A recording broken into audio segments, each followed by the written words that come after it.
A little bit of liquid courage to start the episode off, Master Wayne. Welcome to Jawn Street Pod. Ooh, woof. Films. What? Episode episode 54. How could you possibly make that mistake? Because I just watched the Phillies sweep the Dodgers Make a for the first distinction. time in Citizens Bank since 2008. Remind me, what happened in 2008? My memory's a little bit shaky. They made it to the playoffs. They did make it to the playoffs. I remember that. Joe Blanton ripped one into the night. Joe Budden. Just kidding. That wasn't Joe Blanton. It was Matt Stairs who ripped one into the night. Joe Blanton also ripped one into the night. Joe Blanton, I don't know if that was into the night. Joe Blanton ripped one into the stadium dome. I just ripped one into my chair. I was going to make that joke. I was going to use that to pivot to something funny that happened today. Okay. Speaking of ripping it, I was in Walmart and I was in an aisle all by myself. And you know when you're like in a public place, but there's nobody near you, you squeak out a silent one and then you retreat and you move on about your business. Yeah. So I ripped one in the middle of the pillow aisle. Okay. I was looking at what's the Mr. Pillow guy? What's his name? Mike something. Fuck. I should ask Dean. That's it. Yeah, I was gonna say that's a Dean thing. As the My Pillow Mike guy, something. Mike Lindell. Yeah, Mike Lindell. Mike Lindell, right? Yeah. Okay. So I was staring at Mike Lindell, squeezed out a fart, and I went to leave the aisle, and then somebody right after walked in behind me, like with haste. So I was like, I'm in the middle of this. I'm not at the end of the aisle, so I can't just swiftly like take a left or a right and be gone. Like I'm gonna have to like fast walk my way out of here. It was like 10 yards to the end of either aisle. I was right in the middle of it. And this guy is walking with haste. Like he knows exactly which pillow he wants. Mm-hmm. And he's already 5 yards away from me. And I'm like, when I let it rip, I knew it was going to stink. But I didn't think there was going to be anyone there to suffer any of the consequences that I left behind. I mean, that's not your fault. Who else? How were you supposed to know some guy needed a My Pillow? Well, this is not something new. Don't say it's the first. I've been doing this for years. In the same aisle? As I imagine most people have. You know, you're in a Walmart, you're in a Redner's or Rite Aid or something. You're in the Hallmark. By yourself? Absolutely. Yeah, you're in the Hallmark card section looking for something. You're like, I can squeeze one out here real quick, right? Yep. Done. No one's the wiser. No collateral either. And this fucker, no cart. He's fast walking. He's in the cloud of dust like within 5 seconds. And I can't fast walk because I know for a fact that if he smells this and he sees me fast walking away, he's gonna be like, that motherfucker. I just got purposefully crop dusted. Yeah. So I stayed there looking at pillows, and then I was the first one to react to it. I was like, was that you? So I blame this stranger for this fucking redonkulous fucking like McDonald's fart that I let out. I was like, do you smell that? Like, are you okay? He was like, that. He played it. He was cool about it. He was like, that wasn't me. I think he saw right through my ruse though. It's like just sweating. Yeah. Oh my God. I can already see my face. It was beet red. I didn't even have to look at it. And then I took one look back at Mike Lindell. Was that you? This is like, oh man, what did you eat? Yeah. It was like Austin Powers. And then he was like, oh, that wasn't me. I guess somebody else must have done it because he didn't want to further escalate it. I was willing to escalate. Is that when you were like, just for pride. Well, it had to been you. I was willing to be the villain here. Should have been like, well, it had to been you because I was the only one in this aisle for 10 minutes. I was like, listen, before you got here, it smelled like soft pillows and Mike Lindell. I didn't have a care in the world before you showed up, sir. But he was like, that it wasn't me. Must have been somebody else who was here, or it might be somebody in the further aisle, and it just seeped through. And I was like, you have a good day, buddy. And then I like Then I you walked- intentionally I walked you away like- loudly crop dust them as you walk. Yeah, and then I walked away like I got kicked in the fucking balls because I shat my pants. It was a shark. Walked away with a brown stain, and then he knew the truth. I hate to see that. But yeah, 9/10 of that story was true. That absolutely happened. You I just didn't didn't. show- You I just didn't- didn't no, I didn't lie show and him. ask him if it was him. That was the only part of the story that was false. No, the only part of that story that was false is me sharding.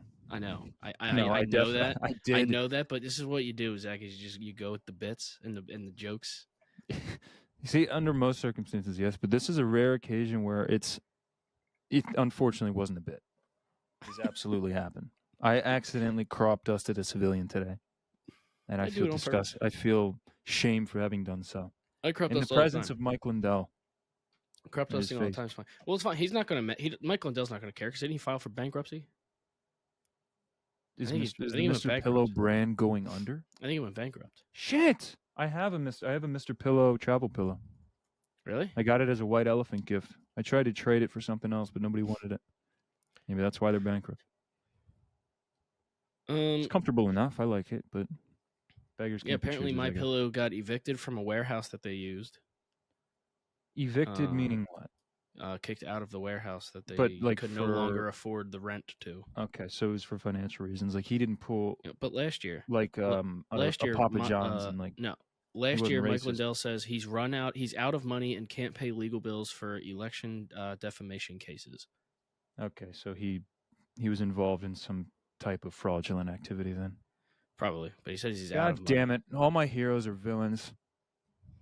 I can never meet. I guess I'll just Yeah. never meet Tom Hardy. Mm. Although I hear he's an absolute delight. Yeah, I hear that about a lot of people in the industry. There's absolute delights Yeah, because they only probably heard are. good things about that Kevin Spacey fella. Great Do actor. you know he's back? Yeah, I do. So is Jonathan Majors.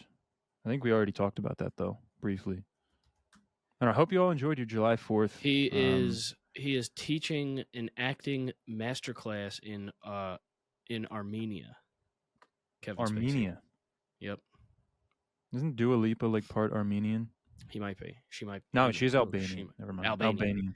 No, he's currently attempting to rebuild his career after being cleared of sexually assaulting 4 men last year by Men? I didn't yeah. know that. Yeah. He should pull out the Kevin Spacey defense. Well, it's okay because I'm gay. Well, no, this is Kevin Spacey. Oh, I thought you were Go talking talk- about Jonathan Majors. No. Kevin Spacey is giving a master class on acting to students in Armenia. He has like well, like a I do class hope going. that they have security guards at the doors. Fully packed theaters. Don't say fully packed and Kevin Spacey in the same sentence, please. Make me wildly uncomfortable. Full theaters. Fully packed. Like theaters, like cheering for him as he walks out on the stage. I don't know if that is the warranted response for a man like Kevin Spacey. Here's or the if these thing, and I was people are just listening to really it. desperate for acting advice. He's so fucking good. He's one of the best actors Oh I've my ever God, seen. he's Unfortunately, so he's also fucking one of the good. worst human beings I've ever seen. Yeah. Baby Driver. I mean, Baby Seven. Driver, fucking Seven, Usual House of Suspects, Cards. American Beauty. The dude is, He's so I fucking mean, good. House of He's Cards, just holy- so fucking good. he's one of the best actors I've ever seen. Yeah. Unfortunately, as we've Also seen likes to assault lately, men especially sexually. when you become famous, you automatically get attracted to underage people, Mm-hmm. like really underage people. Mm-hmm. And it's why That's why we're doing this podcast out of for my no way one. to ensure that this podcast doesn't get famous because I don't want to turn into a pedo. That's why we're doing. Yeah, exactly. That's why we're doing this podcast for nobody. Exactly, we're doing it for us Mhm. to keep ourselves in check. Because if we started doing this for people, and if people started listening to this, and if people started paying us, God, who knows where one of us would be? One of us would be behind bars for sure, And it probably you. and I think I know which one it would be, and it might surprise you. You. Maybe it wouldn't surprise them then. Let's No, talk you about have too much to lose. You're a married man with a mortgage. Yeah. I'm a lonely dude with a twin bed in a basement. Damn. You ever say something about yourself and you're like, wow, that was mean even for me to say to myself? Yeah, wow. I love a good self-burn, though. It's always fun. Yeah. You Keeps ever say keeps the something to heart yourself? humble. Say something to yourself. You're like, wow, maybe I will just kill myself. It's like, wow, first of all, my comedic timing, still on point. Also, I am quite the loser. But the sooner you admit it, the sooner that you can get back on your journey to humility. Yeah. So you Humble said you're people usually watching. go the furthest in life. You said you're rewatching Game of Thrones. I am rewatching Game of Thrones, yes. Okay. How far are you? I've gotten to season 5, episode 4, I believe. Mm. So the master class that is Game of Thrones season 1 through 4. Mm-hmm. And Oh, you yeah, still have a lot. I think after watching it all again, I'd say you got like at least 6 seasons of Game of Thrones that could be considered best television ever produced. Yes. It is unbelievable. And it makes me it made me nostalgic because I watched the first time I watched Game of Thrones was like on 123movies.com back on my iPod in 2017. And I watched like up until right before Battle of the Bastards. So I've never watched seasons 7 or 8. And I still have the Battle of the Bastards to look forward to. Mm-hmm. But it's been unreal. And the episode that follows directly. Watching it on an actual TV screen, like a 50-inch TV and not like a 5-inch phone screen. Mm-hmm. Well, you have you have the Battle of the Bastards, then you have, this is why I brought up the Game of Thrones thing. You have the episode that follows directly after. Those are the 2 highest IMDb ratings of the episodes of Game of Thrones. Yeah, I've heard legendary things about Battle of the Bastards. So there's Snow actually versus Snow, Bastard versus Bastard. Snow versus Sand. Actually, my favorite episode up until, I don't know. It's tough. I love the Neil Marshall directed episodes. Season 3, episode 9. For all of my diehard Game of Thrones fans, you'll know exactly what season 3 episode is. That that season 2, the Battle of Blackwater Bay. Yep, season 2, directed episode 9. Yeah, directed by Neil Marshall. Did that episode and the Battle at Castle Black. So yes, they bring him in to do the large battle scenes. I'm so fucking angry that he got stuck with that Hellboy 2019 reboot that was so fucking bad. Yeah. He's also the director of The Descent, one of my favorite horror movies ever. But the reason I bring that up is like there's this graphic went up, and it's the highest IMDb. It's the IMDb's highest rated episodes of the entire Game of Thrones universe. 1, 2, 3, 4. Yeah, if 5, I were to 6, guess, I would 7, say 8, Battle of 9, the 10. Bastards. There's 11 here. Number 1. Battle of the Bastards, the episode that follows directly after, and then season 3, episode 9, The Reigns of Castamere, better known as the Red Wedding. Yeah. All 3 of those episodes are rated 9.9. And deservingly so. Yes. I do love the I remember when I first watched it back in 2017, like what really fucking hooked me and then just ripped my heart out was the Jon Snow Ygritte romance. Still my favorite TV romance of all time. You know nothing, John Crow. John Crow. You're not wrong. But that's what she calls him. She calls him Crow. Are you still a crow? You know nothing, Jon Snow. Yes. Yeah. You're crazy for that fucking same thing. So I just call him John Crow. I mean, it's a shorter way to get to the point. But yeah, it brought all the butterflies back around and just ripped it right out of my stomach when she gets that arrow from Ollie. What do you think that scene when they were inside the cave? Remember that? I watched it 17 times. What do you think that sounded like if the cameras were off? Fuck me, John Crow. That's how Europeans sound when they fuck. He's like, part the Red Sea. I like this to be my red wedding. Now that that's how the scene in the original Sam Raimi Spider-Man should have been. Yeah. when Tobey Maguire was upside down in the rain. I think he should have gone down a little bit further. Just went down. Spider-Man 69. It's just like whoops. Yep. Slips a little bit. Where'd you learn to do that with your mouth? Just wanted to kiss you there, is all. I want to have that much. I want to be that smooth when I finally do lose my virginity. It'd be incredible. Okay, Damn, so two I could go self burns in one episode. There's a couple in here that I'm not going to give you the ratings for because you haven't seen them yet, so I will just skip over those episodes. Okay. So, season 4, episode 2, The Lion and the Rose. It's rated. Yeah, I mean, I watched it. It's rated. I watched that episode either yesterday or day before that. But I mean, I've been watching so much of it that it's all the episodes are just kind of blending into one singular experience at this point. So just tell me the broad strokes of the episode. The Lion and the Rose. Sorry. The Lannisters and their guests gather in King's Landis while Stannis loses patience with Davos. Ramsay finds his purpose for his pet. Is that the episode where? No, that's not the episode where he cuts off his junk. Theon's junk. Season 4. It's the death episode of Joffrey. Okay, yeah, that's a phenomenal episode.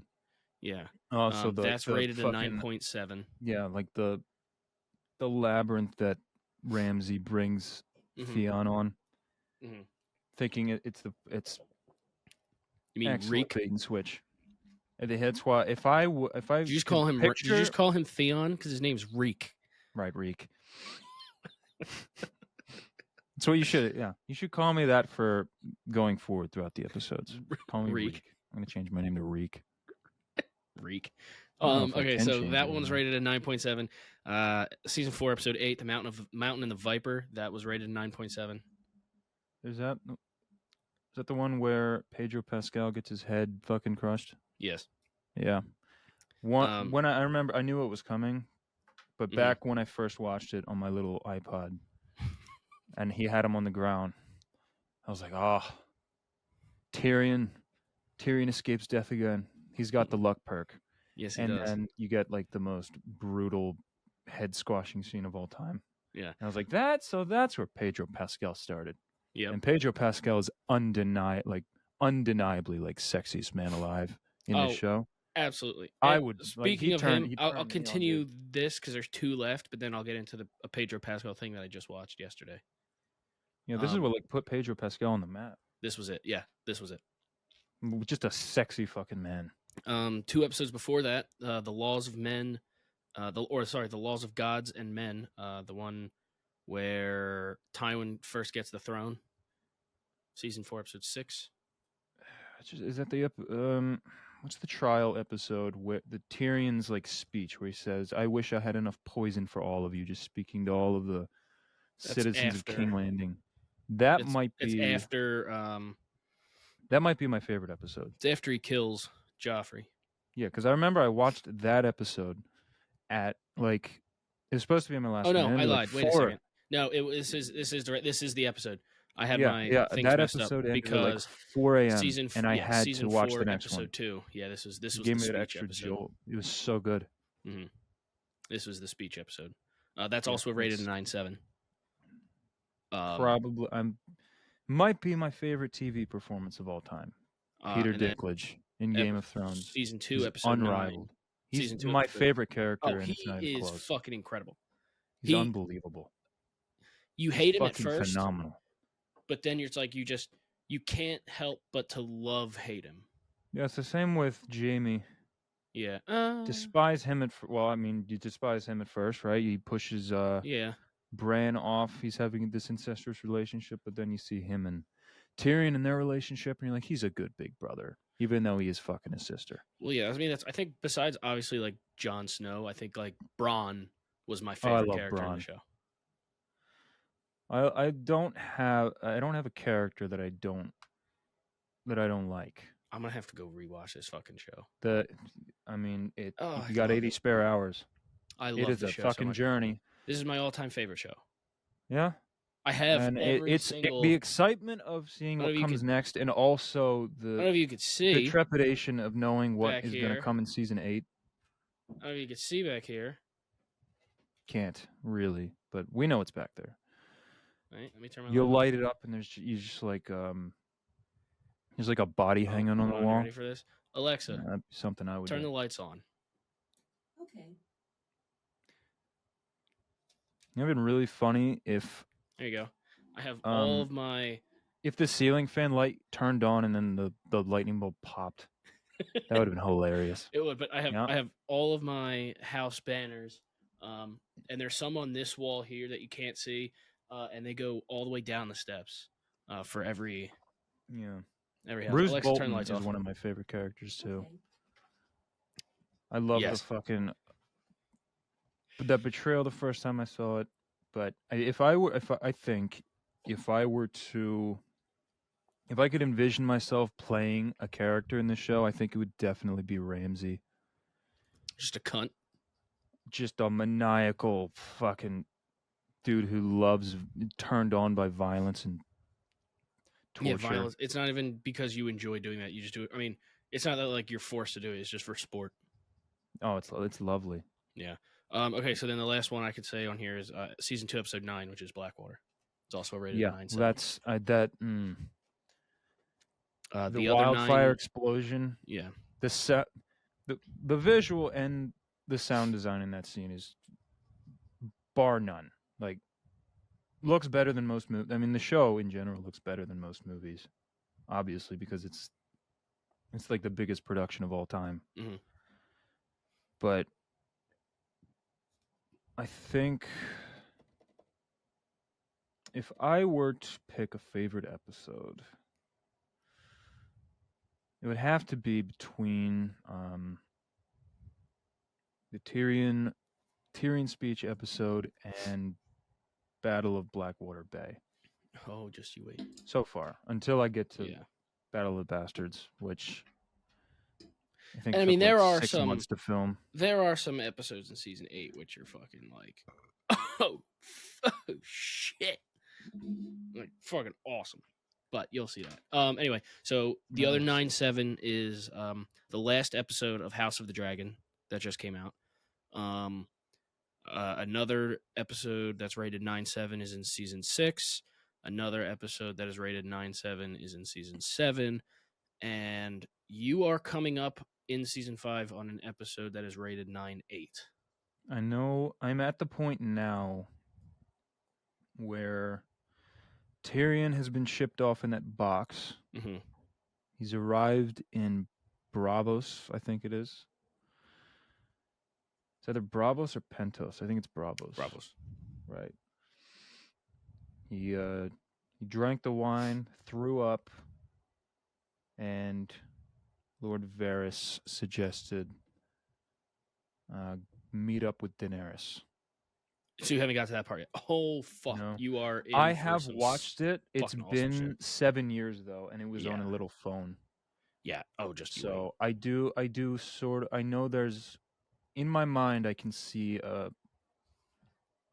Tyrion on a boat, and there's a dragon that flies overhead, and he's speechless. I remember that scene. Yeah, just wait.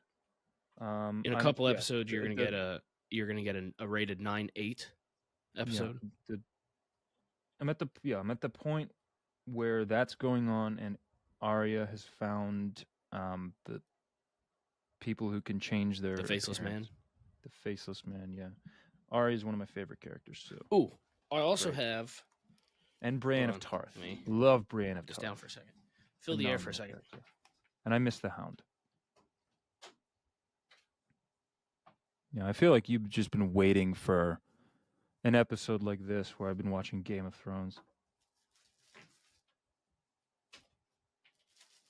Is that a royal pardon?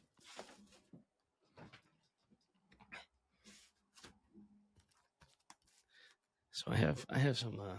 Oh right, you threw headphones. Like I said, I feel like you've been waiting for an episode like this for me to just bring up Game of Thrones during a binge session. Yeah, I have. Okay, so it's gonna make a little noise in the mic, but bear with me. I have 3 things here. I have Did you have notes for this exact occasion just sitting over there for the past year? Is that what this is? No, not notes, but very noteworthy things. Oh, you have a bullet list. I have Winter is Coming, the pilot, signed script from the cast. Right, you showed me that. From the entire cast of the first episode. So where were you when you got that? What do you mean? Like, Did you? House.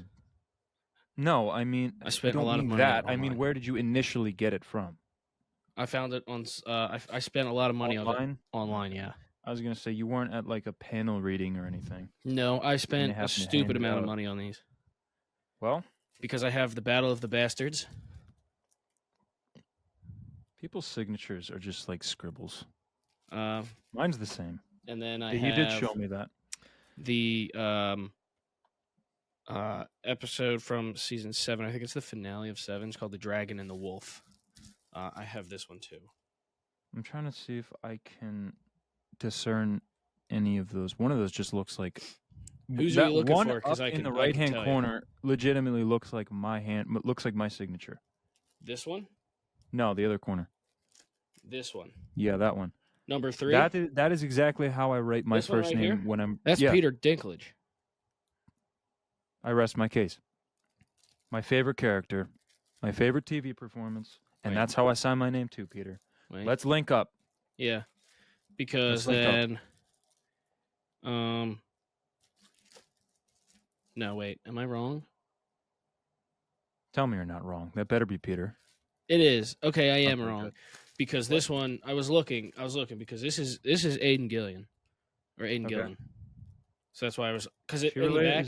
Are they related to Karen Gillen? No, Aidan Littlefinger.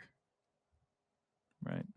So on the back it has kind of where I always they signed mistake it, a Littlefinger for Yabashige because they're pretty much the same character. Yeah, it has on the back of who signed and where, so it's kind of like a little cheat sheet, so I know exactly who's on here.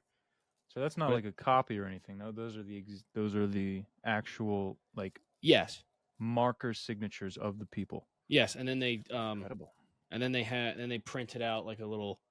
They made these aren't perfect, but it's kind of in the spots. They kind of printed out. Number 3, Peter Dinklage. It's kind of So I think that was number 3 at least. So this one has Emilia Clarke, Kit Harington, Peter Dinklage, Lena Headey, Nikolai Coster-Waldau, Liam Cunningham, Aidan Gillen, Macy Williams, Sophie Turner, Natalie Emmanuel, Alfie Allen, Isaac Hempstead Wright, George R. Martin, and both DBs. You mean Lena Headey? Headley? Isn't it Lena Headey? Isn't it Headey? Is there an L? I think you've been watching Blazing Saddles. It's Headley Lamar. I could be wrong. There's no other L. Hold on. Headey, Heady, or Dey. So I've been watching. You've been wrong. I've been watching Blazing Saddles. Yeah. Really Headey? Lena Headey? I thought it was Headley. Headey. Let's see. Oh shit. So it is Lena Headey. Headey or Headey? Who cares? On the Battle of the Bastard ones, the other signatures I have on here are, I'll just say the ones that were not on the other one. Ramses, I've Ewan Ryan, Ewan Ryan, Iwan. I'm not sure how to really pronounce his name, so I'm saying it's Ewan Ryan. Just call him Bastard. Ramsey, and then I have Gwendolyn Christie, Brienne of Tarth. One of my favorites. And then on the premiere one, I think I have almost everyone who's ever been in the show. Oh no, this one, the only one that's different is I have Sean Bean. Wow, man, last one season. Sean Bean's down here. Dude, that was yeah. This was Sean I think Bean he signed solidifying himself. I think he signed it Ned. Because that's an N. As he should, yeah. I don't think he signed it as Sean Bean. I think he just the signed it as greatest Ned Stark. actor to die in every role. And this just solidifies that. And in The Martian, he's the only one who got fired. Yeah, those are cool. I want to see if there's one. He was teaching he was doing golf lessons, I believe, in The Martian at the end. I need to see if there's one The from Martian season is such 8. a fucking just uplifting movie. It's so weird because it's a Ridley Scott movie and he's such like Yeah. a nepotist. I need to find out if there's one from season 8 so I can see if I can get the guy who played the Night King. Season 8 you want to remember. I would like to get the Night King's autograph. Yeah, I heard he went out like a champ. Trying to think who else was in. What about Syrian Hines, Kieran who Hines. plays Kieran? the King Beyond the Wall? Kieran Hines? Oh, yeah, I got to find his. I got to find the one with his Is it on it. Kieran Hines? I thought it was Syrian. Kieran. I never really looked up. Kind of like how people mispronounce Cillian Murphy's name. They say Cillian Murphy. Kieran Hines. Yeah, that makes sense. It's weird because it's Irish. Yeah, Irish. The C's are like mistaken for K's. It's Yeah. weird. Yeah, So Kieran what are you going Hines. to do? And then I want to look for House of the Dragon ones.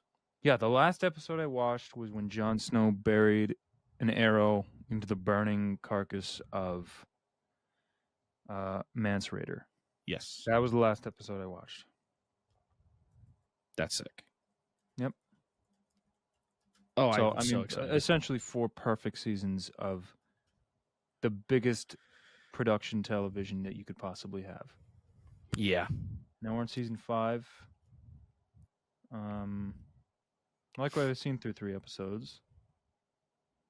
Few stupid decisions, but I mean that goes for any movie or TV show. Mm-hmm. But there's excitement for like every episode to come, but there's also like I know it's the infamous season 8's coming up, but I absolutely think like the journey is like fuck the destination. The journey is absolutely worth it. Oh, it 100% is. Oh, absolutely. Also like the heartache that I suffer every time I have to watch Ygritte bury 3 arrows in Jon Snow. Like I can go online and I look up Kit Harington says married to Rose Leslie 2018 and they're still together. So that makes me very happy. Mm-hmm. It's lovely. I love that so much. Yeah. I need to find the House of the Dragon signed script so I can have Matt Smith's autograph. So I can just kiss it. You might want to wait until the next president because I don't know if this current political climate is the best time to be spending that kind of money. No. So I don't remember how much I spent. I know it's a lot. I can tell you what the scripts cost right now for one signature. Go ahead. Okay, give me my money. Give me a character. I'll tell you who. Well, this is current. These I got these years ago, so it was a lot cheaper then. This is for who should I say? Give me somebody. I'll see if it's on here. Oh, I don't have that guy. The guy who Ewan, whoever plays Ramsay Snow. Okay, wait. Ewan something. The guy that I would play in Game of Thrones. Probably not all that much. He's not on this website. All right. Let's go a little easier then. We'll go Lena Headey. She's not on this website either. What? She's not. It's like on the this third one. most prominent character in Game of Thrones. All right, Peter Dinklage. His sold out. Doesn't have a price. Yeah, I'm not surprised by that.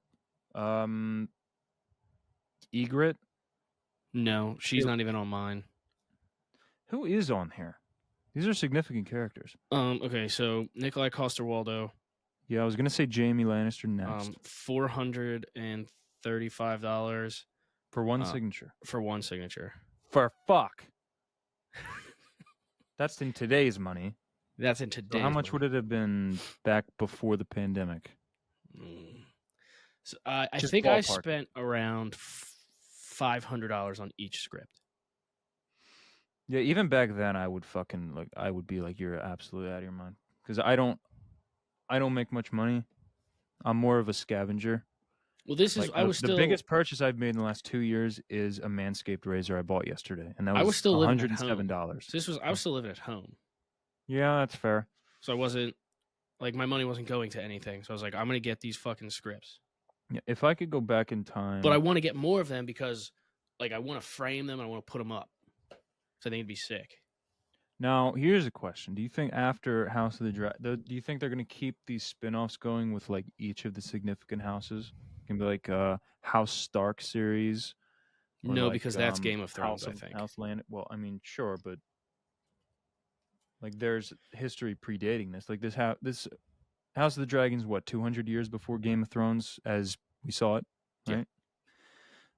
I mean, You absolutely could can. if you You wanted absolutely to. can because there is so much stuff that happens. I would love to see a spin-off series about Eros, about everything that happens over at Eros. You only see it for like a couple episodes in like season 5.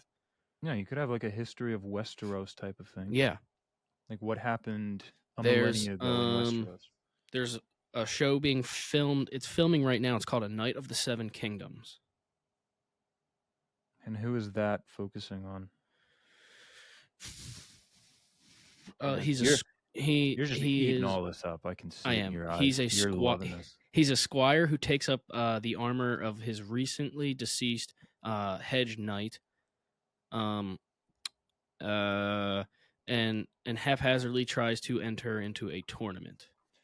You see, the first thing I thought of when you said the word squire was, I want to ask the question: do you like sit up at night thinking about what positions Podrick was?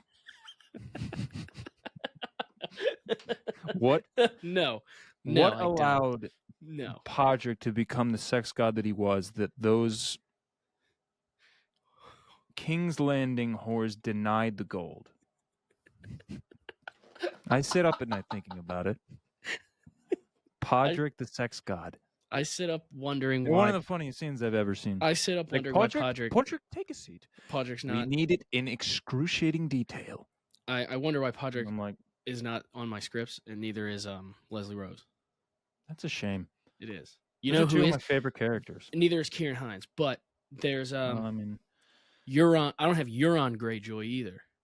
you see, I haven't gotten that far in yet. I think that's more like season 6 moving forward. Maybe 6. There's which is Theon's whoever uncle. plays the Nazi officer in Overlord. I know he's a significant antagonist character. Let me look up. Yeah, him. That's him. Yeah, that's him. Yeah, he plays. Aeon? He plays Euron Greyjoy. He's Theon's uncle. Euron Greyjoy, right? I'm interested. Mm-hmm. So this show that's filming The Night of the Seven Kingdoms takes place after House of the Dragon, 90 years before Game of Thrones. Okay. There's a show in development, Aegon's Conquest, which takes place. House of the Dragon further broadens our understanding of Aegon, so it's before House of the Dragon. It's about Aegon the Conqueror and the fuck's his dragon's name? Viserys. That I don't know. The big Viserys? fucking I forget the big dragon's name. Meraxes. I'm just going over. Anyway, it's after the fall of Old Valyria. That's Aegon and his 2 sister wives. The sister wives. This is how he becomes the first king of Westeros. So that's a pretty sick premise. And then there's a status. It's called the Sea Snake in the 9 Voyages, which you'll know more about the Sea Snake when you watch House of the Dragon. Then there's a show in development, reportedly set about 1,000 years before Game of Thrones. It's called 10,000 Ships. How vague. Would follow Princess Nymeria, an ancestor of House Martell, who founded Dorne. Okay. Dorne, huh? Mm-hmm. The homeland of maybe the sexiest character of all time. The working title, 10,000 Ships, refers to the number of boats accompanying Nymeria when her and her army traveled from Essos to Dorne. She later ordered the ships to be burned so that tracking back was not an option. Yeah, I can't imagine that's going to be the final name that they come up with. They're still trying to figure. So this is what working titles have always been a thing. George R.R. Martin wrote in his blog about this. He said, "We're all very excited about this one, though we're still trying to figure out how we're going to pay for 10,000 ships, 300 dragons, and giant turtles." Oh, he's so quirky, isn't he? Mm-hmm. I'm sure CGI won't be a part of that. The show Snow. George, maybe you should be more focused on writing something else. So this one got shelved. It's called Snow. It's supposed to be after Game of Thrones. It takes place of Jon Snow back, or not after Game of Thrones. When the fuck was it? Before? After something? This is after he. No, it's before. So I know he kills Daenerys. No, it's before. That's been spoiled to high hell. This is before he's born. What did you just say? You already know how Game of Thrones ends? I mean, if you have a phone and you've been on the internet at any point, you know how the show ends. How does There's the no show avoiding end? it. How does the show end then? So I don't spoil it for you. Bran takes the throne. And then what happens? I don't know. Broad strokes. I mean, that's what I know. I know Jon Snow kills Daenerys. I know Bran takes the throne. I don't have the final shot of the show or anything. Okay, so you kind of already know what's going to happen. I know where it's going. Okay. But I'm on the journey right now. I could care less about the destination. Okay. I'm enjoying the journey, and that's all the really Okay, so matters. this show is supposed to take. So John gets sent beyond the wall. John gets sent beyond the wall. This is after the ending of season 8. Mm-hmm. This is the end of gets season sent beyond because he the kills wall. Daenerys. So instead of death, his punishment was just he told Bran, just send me, send me to where I love, which was beyond the wall. That dude does have some insane plot armor. Yeah. So this show was supposed to be his life beyond the wall. Yeah, they should have brought the God of Light in to bring Ygritte back to life. That's what they should have done. That fucking guy, that guy was fucking eye patch. Killed 6 fucking times. That guy was fucking You eye can't bring patch. Ygritte back. You know who he reminds me The of? butterflies in my chest every time they're together. I'm like, You know who that fucking they're guy? such a perfect couple. That guy No in his wonder they got stupid eye married in patch. real life. That guy in his stupid eye patch remind me of that fucking. I haven't seen that guy in like 10 episodes. He reminds me of that fucking. Remember Ice Age: Dawn of the Dinosaurs? That fucking little rat with the. That thing with the. That thing with the. That guy with the that little Australian one with the fucking eye patch with the sword or with the knife. Yeah, that's him. Dawn of the Dinosaurs is. When I was a kid, it was my favorite Ice Age movie, just because I liked the dinosaur designs and everything. I think it's my second favorite. I still think it's good. The first one, I've watched it recently, and it trumps it just simply because of this Sid football scene with the watermelon where he spikes it and the dodo birds.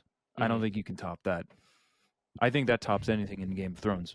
To be honest. The Golden Empire was a show. It's now it's TBD. How many of these shows have been shelved? Or a couple. All right, let's take it one show at a time. I think it's supposed to be an animated show. I know there's an animated Lord of the Rings coming up, which it's like anime style. It looks really fucking cool. I'm not sure what this one was supposed to be about. Here's what you probably about the Golden Army. Probably about the bank. Oh, the Iron Bank. Yeah, but it's called the Golden Empire. Okay. And then maybe this like last one. Oh shit! There was a couple that were canceled. Courtroom genre. That'd be sick. Drama. An animated one. Like a Westeros, like a hard R animated one. That'd be sick. Cool. This one's called Blood Moon. This one was canceled. Set thousands of years before Game of Thrones. Like the rise of the White Walkers. Yeah, this is my suggestion. You have a really Naomi good thing Watts going was supposed here to lead with House of the Dragon. I can't wait to finish Game of Thrones and hop right back into this because apparently it's like Game of Thrones back to the golden age. It is. I've heard nothing but good things about it. This is the first 2 seasons of Game of Thrones. You need to don't do what Marvel's been doing. Take it one thing at a time. Put all your resources into House of the Dragon, and then you can move on to your next project. Yep. I know the money, the dollar signs in your eyes are fucking getting bigger and bigger by the day, by the quota, by the quarter, but at some point, art has to overtake business. Yeah. But this would have been a cool one. Naomi Watts was supposed to lead in it, The Rise of the White Walkers. It's called Blood Moon. This show this next one got immediately canceled. It was called Flea Bottom. It was supposed to have explored life in the titular slum of King's Landing. Flea Bottom. Would this be an extension of Phoebe Waller-Bridge's Fleabag with the sexy nun, Andrew Scott? Still haven't watched that yet, but and then there was supposed to be a weird name. project called Robert's Rebellion, which was supposed to be about the time that Robert Baratheon and Ed Stark, like growing up. yeah. Also, how fucking stupid are people? Every Baratheon has had like That's so it. and so Baratheon, black hair, so and so Baratheon, black hair, and then boom, Joffrey, head of gold, Tommen, head of gold. Like, why is Ned Stark the only guy putting that together? Whatever. The citizens are all peasants. They're underfed. They don't care about that shit. They just want their food. True. And that really came to term when What was I the saw sister's them. name? Like they like literally like the citizens ripped apart like the guy who, the priest or whatever. It was a scene where they ripped his arm off and they were like eating the guy in the streets. Yeah. And then the Hound had to save Sansa. Mm-hmm. What was Joffrey and Tommen's sister's name? They had a sister. The one that got shipped off overseas? Yeah. To Dorne? I don't remember her name. I don't remember her name either. I do know, I think she has a role to play, so I'll be seeing I wish they make a series about the rise of the Viper. Yeah. I wish the fucking Viper would have stopped gloating and just finished the motherfucker off. Instead of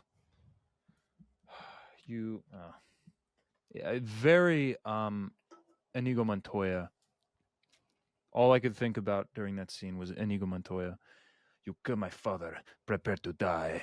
Mm-hmm. Like, you killed her. You can't say that word. You ard her. You killed her children. And then he just kept repeating it. And I was like, I hope he doesn't die right now because I want to make love to him afterwards. I want to make love to Pedro Pascal after the scene. Oh, his head. I don't want to make love to him anymore. His head is in about 75 different pieces. He stuck his thumbs into his eyeballs and ripped his head in half. I do have a soft spot for, like, the penultimate death scene. Like, ever since I saw Blade Runner. Like, you grab the skull and then you just pierce the eyes with your thumbs. It's perfect. I love it so much. It is great. Not in that case. In that case, the first time I saw it, I was like, okay, he's got him. He stabbed him like 17 times. And I'm like, stop gloating. Stop gloating. Stop Oh, God. Fucker. Cut him I felt worse. He cut him in the Achilles. He cut him in the calves and in the Achilles. And then you're like, oh, no. Yeah, I'm at the scene where the experimental doctor is like doing experimental medicine on the mountain. Mm-hmm. That's where I am. That crazy fucking bastard. Man. I need to rewatch this. I need to rewatch this now, like with my cinephile brain. Yeah, I wouldn't recommend rewatching it with your parents though. A lot of sex. Yeah, a lot of sex for the sake of sex, but I mean it kind of comes with the territory. I haven't watched House of the Dragon. I'm assuming there's going to be sex in there. I don't know if it's going to be like as on the nose as it is in Game of Thrones. What do you mean by on the nose? Like you transition to a scene with Littlefinger and he like is the head of this brothel and then you get like 2 minutes of like borderline soft core porn just for the sake of like, well, it's Game of Thrones. We're known for our violence and our sex. We got to give the people sex. No, it's not too crazy on the nose, but there is sex. I don't care, but no, you could watch this one more. Out, like you could watch this one more with your family. I mean, I'm not going to. No, I still wouldn't recommend it. Mainly because the shit my parents watch is like, would you guys mind watching an episode of House of the Dragon when you're done with this episode of like Love Island or whatever? Yeah, when you guys are done watching the Minions 3, do you guys want to watch House of the Dragon? When you're done watching The Terminal List, whatever that fucking yacht show is, everybody's Below just Deck. Below Deck, yeah, they're all. You get a lot of below deck action too. Mm-hmm. That night vision, the night vision sex of the crew mess. I'm like, what? Why are you cutting here? It was just getting good. I love that show. I know. Below Deck is so good. I'm aware. Yeah, you love that show, and then Fucking Dean and Reagan are up there watching MasterChef, and I'm like, dude, I'm like one accidental relationship away from watching some fucking bullshit that I would blow my head off to right now. Love on the Spectrum. I'm on the spectrum. Love on the Spectrum. Unfortunately, I don't have any. I haven't found love. That's a good show. That's a fun show. I like that. You know what I need to do? I need to like move to. I need to go to Ireland for like a year. I feel like my wife's in Ireland. Meet her at like a fucking pub. She's down in Guinness or something, and I look over and she's like, whiskey. "Oi, cunt, you're a good-looking fella." And I'm like, "Yeah." I'm like, it's like Tombstone. I'll be your Huckleberry. Only you can be my egret. Yeah, and she breaks your heart. I'll be a Jon Snow. Then she breaks your heart, and you're like, well, there goes that dream. Well, he broke her heart. Well, no, she breaks his heart. That's when he says. And that's when you say, well, there goes that dream. No, there goes that dream. Did she? Well, she didn't really break his heart. She was just like, listen, buddy, I've like you stayed over at my house once, and you got really fucked up, and you made a bunch of derogatory comments. And now you're proclaiming your love to me. I'm just going to let you down easy. Oh, you drown in the fucking pond. That's like the quickest way I can go through it. When you watch the movie, it's a lot more hard-hitting. So when U.S. Soccer lost, they put the U.S. Soccer, the men's national team logo on top of his hat with his quote, well, there goes that dream. And I was like, oh, yikes. Yeah, from the time I've been alive, I've only known the U.S. Olympic soccer team to disappoint. Whereas the U.S. women's soccer team only fucking takes fucking prisoners. They don't take prisoners. They take bodies. Yeah. Alex Morgan. You may be the only American that I would marry. I have her jersey. She's she's a different animal. In both soccer and in bed. If only I knew. Nah, she's probably married. She is, and has kids. Yeah, I figured. Hey, dog. Every net has a goalie, right? To a Hispaniard. To a Well, I'm fucked then. No, Spaniards are objectively sexier than anyone in North America. Mm-hmm. South America's a different story. His name is... Oh. It's going to be some like... He looks like Orlando Bloom, if I could tell you. Of course he does. He looks like I would expect nothing. I mean, I would expect nothing but the best suitors for Alex Morgan. Servando. I think I knew that. Servando. They've been together a while, right? They got married in 2014. Oh yeah, okay. His name is that bond is. I'm gonna try to say this in bond is tight. Attempt conjugate. Oh, he's not He's from California. And so he may very well still be Hispanic then. He is, but he's American from California. He currently plays on Miami's junior team. I don't think he's really good. Oh, so he's not playing with Messi? No, he's on their second team, like their younger team. He's 35. He does play for a Miami team, right, in the MLS? Yeah, Inter Miami. But he plays on. I remember things that I don't care about. He plays on Inter Miami too. That's why I'm on the spectrum. You know, that bond is unbreakable. I bet he speaks Spanish and English too. His name is Servando Carrasco. Yeah, there's no chance. Yeah, it's over. It was over in 2014. Yeah, dude, you're done. No, I'm cooked. Yeah, I'm fucking cooked. Nothing you could do about that. I accept it. But a boy can dream. Yeah. I'm gonna move to Ireland. I'm gonna move to Ireland for a year, and I'm gonna find a wife. I'm gonna find a suitor. There you go. Yeah, you do what you got to do. What would her name be? Do you think? If you had to go, it's like an Irish broad's name. Fuck if I know. I don't know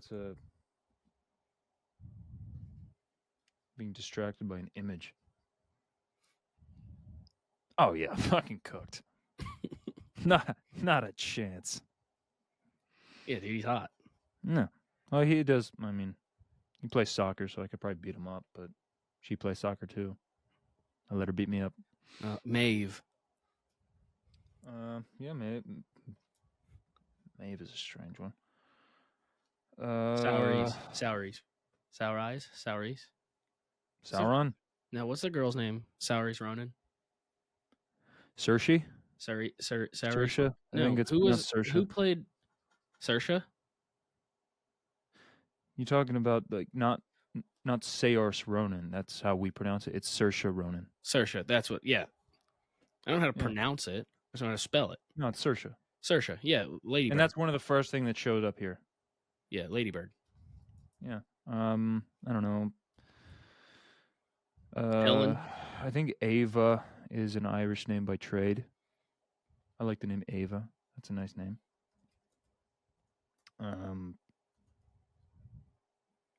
Saoirse. There it is again. Bebin. Some of these are just like it go, like Chloe Miller, and then there's a name here I couldn't even begin to pronounce. This one, Aaron. Aaron's a big Irish one, but Bebin. Bebin. Bebinn. I went to bed Bebin, but then she pulled her pants off. She had a bigger cock than I did. Let's go to bed, Bebin. Grab the strap on, honey. I'll down some Advil. Oh, Bebin. No, that's her voice though. Oh, Bebin fucks Mitchum hard. Todd. Bebin grab strapping. She called you Todd. Todd's a very Irish name. That's what I'm saying. She just called you by your last name. No, You should call her Bebin. no, she'd call me Mitchum. I feel like Mitchum's a very Irish name. Mitchell and Bebin. Mitchell. Quinion Mitchell. Freddie Mitchell. Mitchell seems like an American name. All right. Anyway. Anyway. Let's talk about Gladiator 2. Let's talk about Gladiator 2. You got Trailer's your Game out. of Thrones fix. You'll probably get your... When I'm done Game of Thrones next week, you'll probably get your Game of Thrones fix then. Perfect. And then we get into House of the Dragon. Yeah. So, Gladiator 2 trailer's out. Trailer is out. What'd you think? Heavily disliked among Yeah, it is people. double disliked than liked. I think that's more of a reflection on people right now. Like, people just seem miserable with everything. Everything. Granted, I don't think it's a great trailer. I think the way that the trailer's put together and edited, and the flashback sequences with Russell Crowe in the original Gladiator, and it just, the colors are kind of muted. That felt cheap to me. But a mediocre trailer doesn't necessarily indict the movie to be good or bad.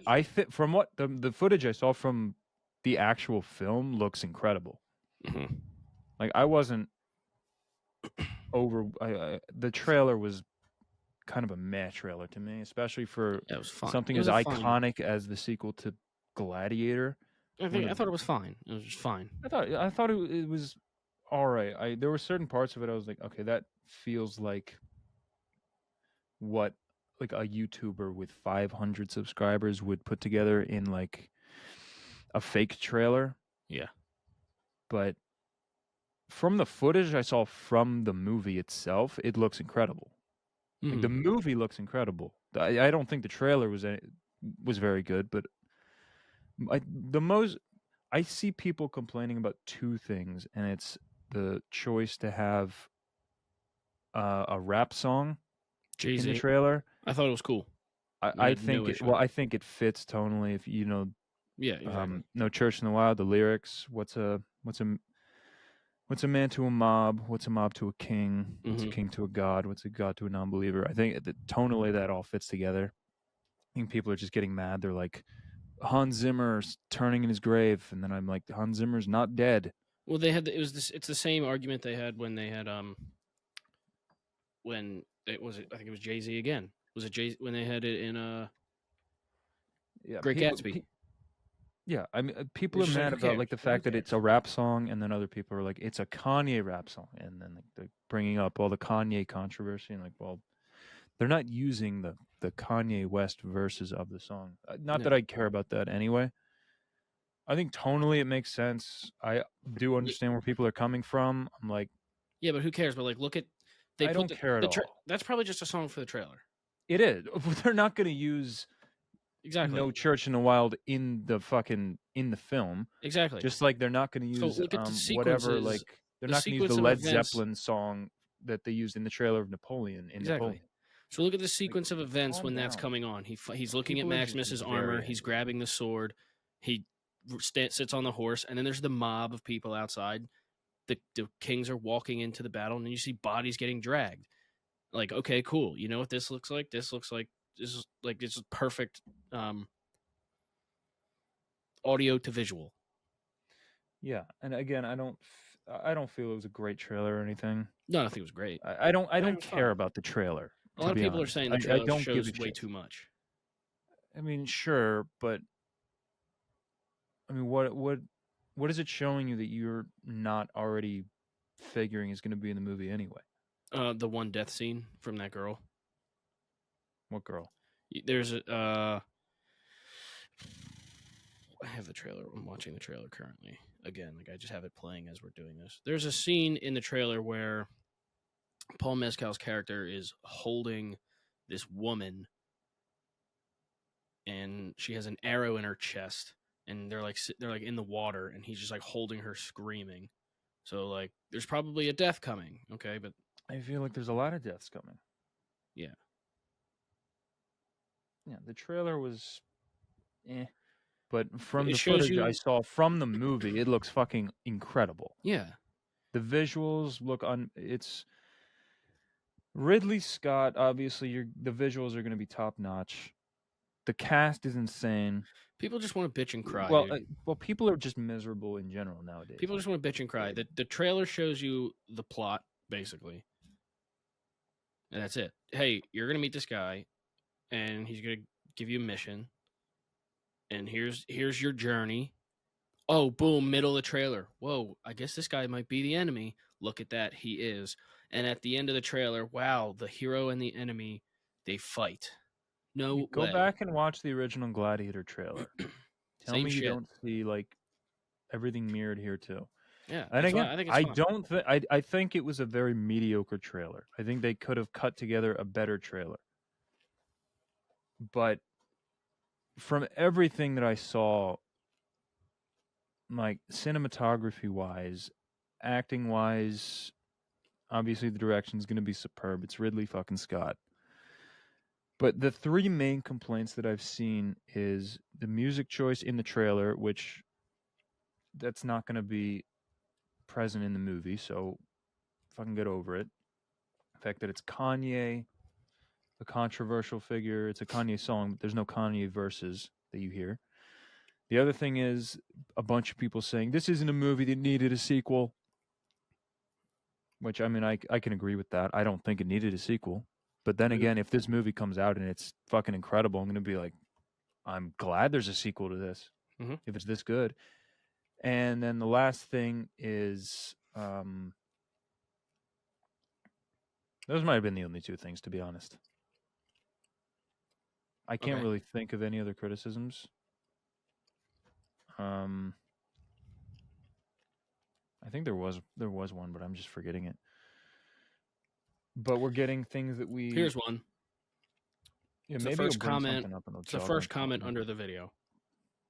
The first thing Lucius says in this trailer is that he'll never forget that day. The very next thing he says that he never knew his mother or his father. And in the flashback, he was standing right next to his mother on that day. What? In the beginning of the trailer. His mother or his father? Yeah, he says in the beginning of the trailer. I don't know. He goes, you want to talk about that day? He goes, I don't remember that day. The day of like where Maximus dies. So he didn't say he doesn't remember his mother. He does. He says he never knew his mother or his father. Maybe he's saying he didn't truly know his mother or his father. Maybe. But they really were.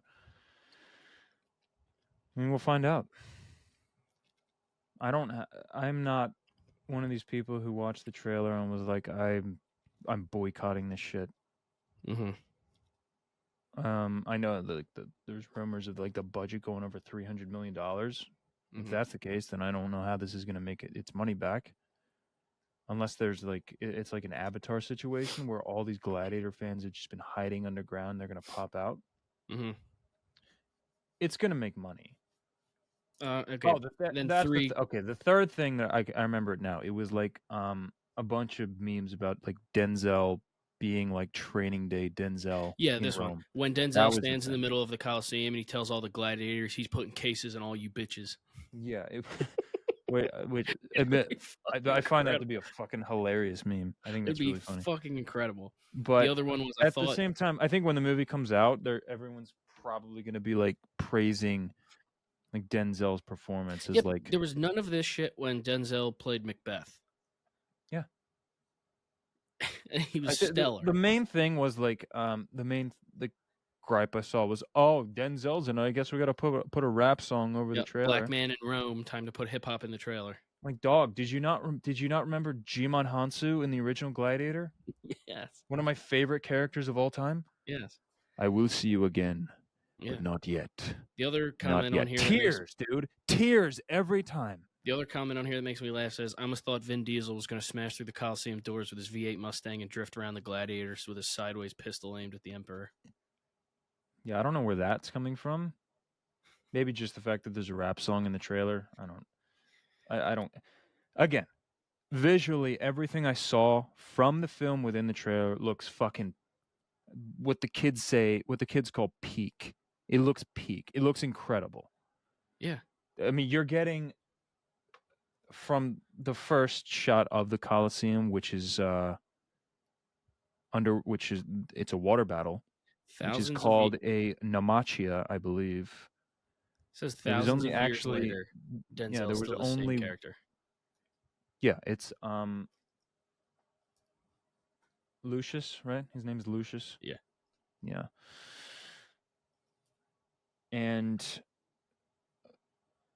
I think when you brought up, we did it in a previous movie news segment when it was like a little a featurette article on what to expect with Gladiator 2, and it was like rhinos, sharks, and others, among other stuff, like flesh-eating monkeys and shit. Mm-hmm. You saw two of those things in the trailer. I was like, you're pumped. You got sharks in the Coliseum. You got my tickets already. Yeah. Just from what you get that aerial shot above the Coliseum. You can see the ships, and then you can see these little shadows swimming around in the water. Well, the guy gets knocked into the water. And he gets knocked into the water. And what I can only assume is a CGI shark. I mean, I don't think they used an actual shark, but it fucking looks real. And it takes him, and then it cuts. Yeah, he's holding onto the oar, and the shark takes him. It looks really good. It's like, dude, is it over the top? Maybe.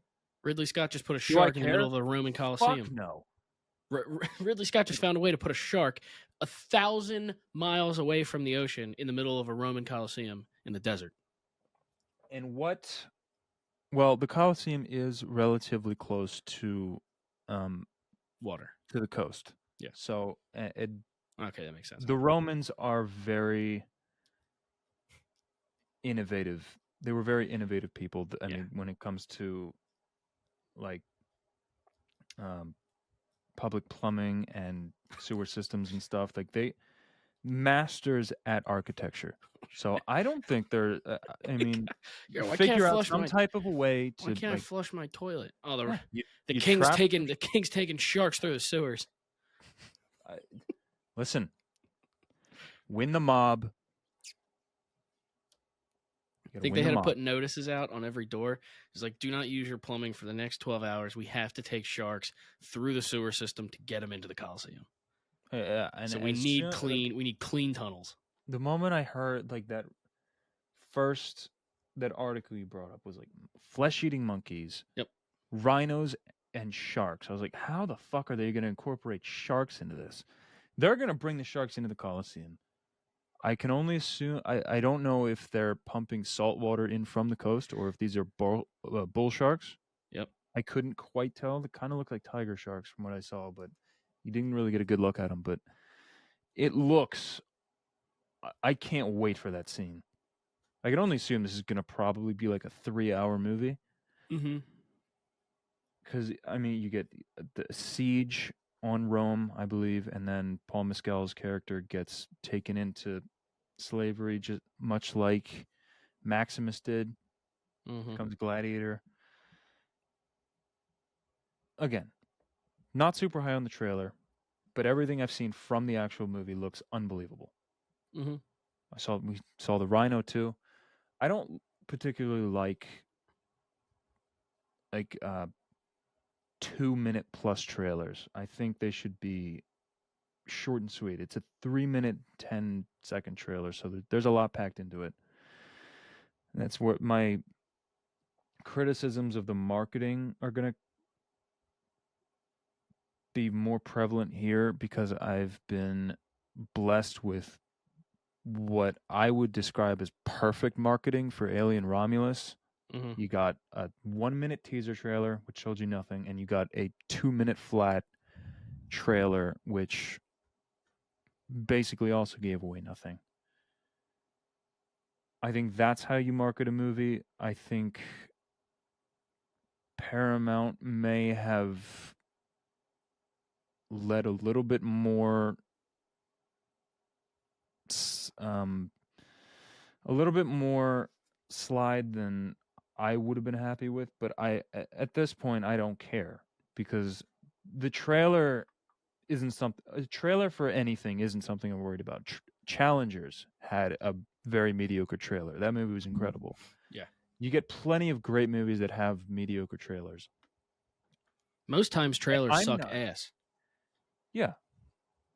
But they're not supposed to. Really You're not supposed to be excited. really good. No. The trailer's I not supposed think, to have any sort of like literal substance. It's supposed to just be like, oh shit, this looks cool. I'll watch the movie, and that's where you get the shit from the movie. The trailer's just supposed to. It's supposed to tease you. So you're not supposed to. You're not supposed to give out anything. You're not supposed to really have any kind of story with it. Just kind of fucking flash a bunch of cool shit in my eyes during the trailer, and be like, "You want to see the rest of it? Go to the movie." And they did, and that's why I think I'm not overly concerned with like a 3-minute and 10-second trailer, because I think this movie is going to be around 3 hours long. Yeah. So you're getting snippets of different segments of the movie, because there's going to be so many different segments of the movie. Mm-hmm. You're getting little teases to these battles and hand-to-hand combat scenes, and whatever it's called. And that's about it. It'll come to me in a second, but these different scenes that you're getting, but it only gives you snippets of them, and it gets me more excited for it than like the 60% of people that are giving the trailer a thumbs down. I think that's half of them just being generally negative, because everything in today's world is so fucking negative. Mm-hmm. And maybe just being overprotective over a movie they don't think needs a sequel, because they think it's going to deaden its legacy in some kind of way. Mm-hmm. That's something I've never really understood. It's like, you can ignore other IPs in a particular franchise if you don't like it. Like that first movie exists. Mm-hmm. I don't understand why people get so caught up in like, they're protective over something that they don't own, and a lot of time it's warranted, because we get a lot of really shitty sequels nowadays. Mm-hmm. I'm gonna go out on a limb here. This does not look like a shitty sequel. From everything I've seen, every scene that I saw from the trailer, I mean, the production is top tier. The acting looks top tier. You have up and coming actors. You have established actors. You know, Paul Mescal, Joseph Quinn. I think Joseph Quinn's probably going to be a standout in this movie, if I were to guess. And I think when the movie comes out, I think people are going to be like, Denzel stole the show. And then I'm going to probably come back to look at the comments saying, well, Denzel pimp in Rome, dapping people up. Kanye West, No Church in the Wild. And be like, I think your trepidation was put in the wrong place. Yeah. I think people get way too fucking just irked about trailers and shit nowadays. Yeah. A lot of the times you can tell. Like if a bad trailer, you can usually tell when the movie's going to be bad when a trailer's trying to make it look good because you're like, well, that's Like all the a Transformers shitty trailers. movie, and the trailer's trying to salvage what it can from the situation, like a Night Swim trailer or something. Or all the Transformers trailers. Post. Yeah, with the exception of the first one. So, yeah. The first Transformers is passable. Everything else, stop. Yeah. I also have to say we're an hour and 15 minutes into this episode, and we haven't once taken a moment of silence for Shelley Duvall. That's right. Shelley Duvall. Yep. Some might say the beating heart of The Shining. We know she took quite a bit of verbal abuse on set there. Mm-hmm. It was a different era. The Shining, Popeye. She played Olive Oil. Annie Hall. Legendary actress. Yep. People, yeah, I mean, over the past few years, we've gotten a lot of significant actors and actresses passing away. Mm-hmm. Really, I would say when Kobe passed away and then the world fucking fell on its head. Everybody started dying and content started decreasing in quality, and movies, it became really hard for movies to make money back at the box office. Ever since Kobe died, everything's just been really, really rough. It's like the difficulty got turned up. Rest in peace to Shelley Duvall. Passed away today at the age of 75.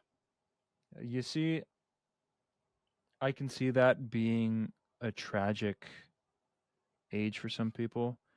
If I make it to 75 years old, if I'm like, there's no issues with my health, I want somebody to cleave my head in with a hammer if I make it to 75. Yeah. I'll be lucky to, if I get to like 60, I'll be happy. 60 seems like fine to me. Because then I can milk the sympathy angle. They'll be like, I won't be old enough at that point to be like, to turn into an absolute asshole. Mm-hmm. So then like all my friends and family will be like, oh, he was taken from us too soon. He was a ball of energy. He was so much fun. Mm-hmm. They didn't get a look into the background. They're like, this guy was a fucking Menace. maniac alcoholic. Yeah. Self-demons, never married, didn't carry on the family name.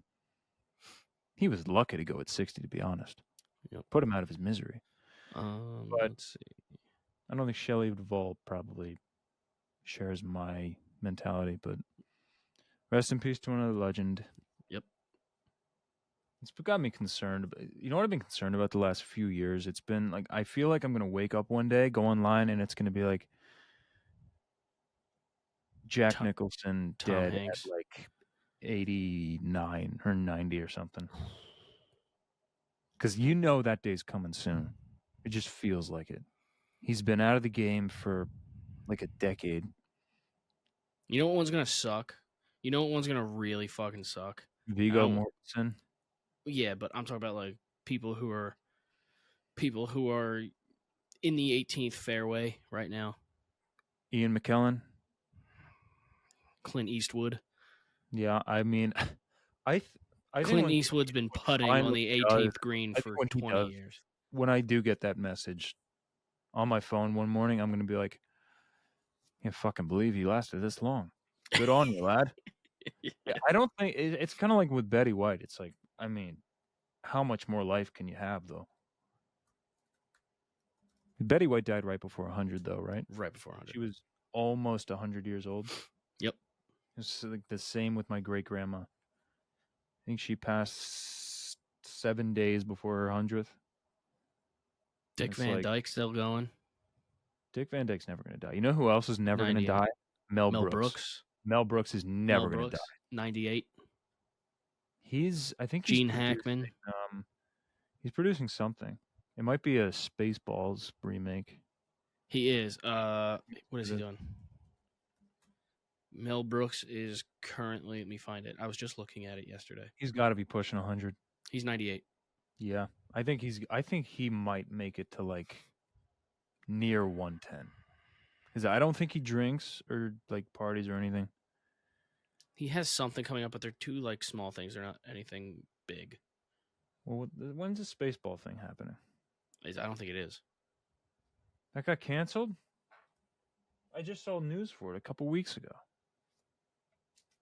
I don't know if Mel Oh Brooks... wait, it is? Wait a second. Yes. Starring Josh Gad. Yes. Oh, Josh Gad. Richard Jewell. Speaking of Clint Eastwood. Spaceballs 2. Everything we know so far. That's This is what I'm from looking 3 at. days ago. It's definitely going forward. That's what I'm looking at. Josh Gad, Amazon. Randy Quaid. Director David Odell. Okay. They said Mel Brooks made jokes and he was just like, he still has the actress who played Princess Vespa, Daphne Zuniga. Oh! Zuniga. You pronounce the name. I mean, I'm a smarter man than that. And he's like, I still have Rick Moranis. Okay. Do what you can while you can then. Yes. Because people be getting quite old. People be getting fucking old, dude. There's one thing you can't avoid. Aging and death. Do what you can while you're alive. Okay. I should Mel really Brooks, take my own advice. Hold on, you ready? Mel Brooks, that one's gonna hurt. Gene Hackman, that one's gonna suck. Yeah. 94. Honestly, I feel like Gene Hackman's been dead for 15 years. Bob Newhart. Yeah. Leslie Clint Eastwood. Nielsen. He already passed away. Leslie Nielsen. Is he's still alive, right? No. Or is he dead? He died. Okay. That was a shot in the dark. He died in 2010. Okay, that was a shot in the dark. William Shatner, 93. We need these guys to make it to 100. They all William seem Shatner to... is one person that I don't expect to be 93. I feel like William Shatner is going to reach 120. He doesn't. If I told you right now how old is William Shatner, what would you have without said? you saying how old he just was, I would say like 85. I would say he's 85. He's 93. He's older than... Like, he's older than Ridley Scott. He's older than Steven Spielberg. He's older than... I think he might be older than... He looks like he's older 74. than Martin Scorsese. Not older than Clint Eastwood, I don't think. He's 1 year younger than Clint Eastwood. Yeah. And he looks like he's 75. Yeah. He looks great. He looks great. They modeled the Halloween... John Carpenter modeled that Halloween mask after William Shatner's face. I think it was like a clay mold or something. Anthony Hopkins. Yeah, that one's gonna suck. He's 86. We may still have some time. Dude, no, the dude's making... Oh, never mind. I have two that'll kill me. Anthony Hopkins is making TikToks and dancing in his living room. So Dude David moves Attenborough. well. Yeah. And here's the one that's gonna fucking hurt. So Michael Caine. Yeah, Michael Caine. He's retired from the game. That's why it makes me nervous. He wants to live out the rest of his days as he can, in peace. That is gonna suck. That never gonna be able to watch Dark Knight Rises the same way again when he's at Bruce Wayne's gravestone, just crying. I failed you, Master Wayne. You trusted me, and I failed you. Jesus Christ, dude. Oh my God. I'm going to watch... That scene is fucking going to cry be right now. replayed everywhere, and I'm going to lose my fucking mind. Michael That's gonna be Caine the is a one- that's national gonna- that may- treasure, both may be- in Europe and in the United States. That may be the one that, like, as soon as that message comes out that it happened, that's gonna be like the video that goes everywhere. That's going to suck.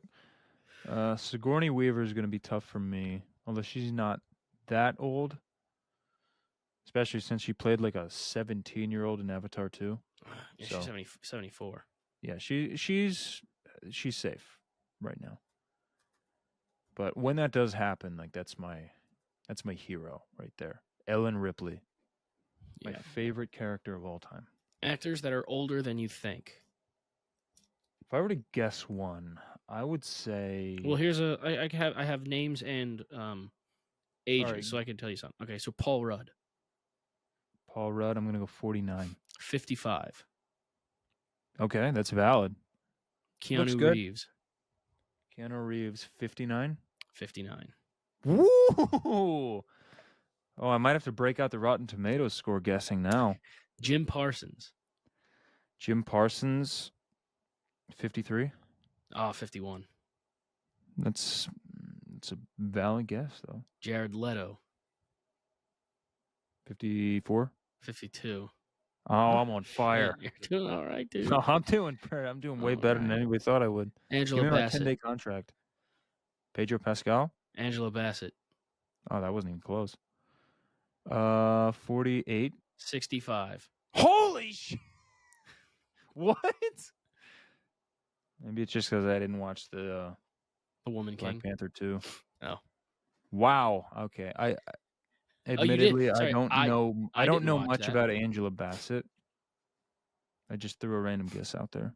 She looks great though. She looks fantastic. She looks fabulous. Good on you. I guess 20 years younger. You're doing something right. Helen Mirren, Fucking 91. 78. Good on you, Helen. Good old SLJ, Who is that? Samuel L. Oh, okay. 72? 75. Okay, we're back. Yeah, we're back. I had a rough couple guesses there, but I'm only human. This one's How long is this one list? I mean, the other ones are like in their 50s that don't really look like they're in their 50s. But I clicked this website. Is this behind a paywall? Business Insider, you like, fucking the New arrogant York- is this the New ass Yorker? fucks. That's Business Insider. Fucking going out of business, you pieces of shit. Add you to the list of people not giving their money to Business Oh, Insider. Gabrielle Union. You know, this one might trick you. Dwayne Wade's wife. Mm-hmm. Yeah, I would not have been surprised by like hearing divorce because everybody gets divorced, but I'm gonna go with 44. 51. How old's Dwayne Wade? Thought they would be like similar ages. Dwayne Wade's probably like 42. 42. Okay. Oh, boy. Okay. All right. He's a man after my own heart. Jason Okay, Earls. I like to chase the Cougars. Jason Horowitz? Jason Earls from Hannah, Montana. He was the brother. Oh.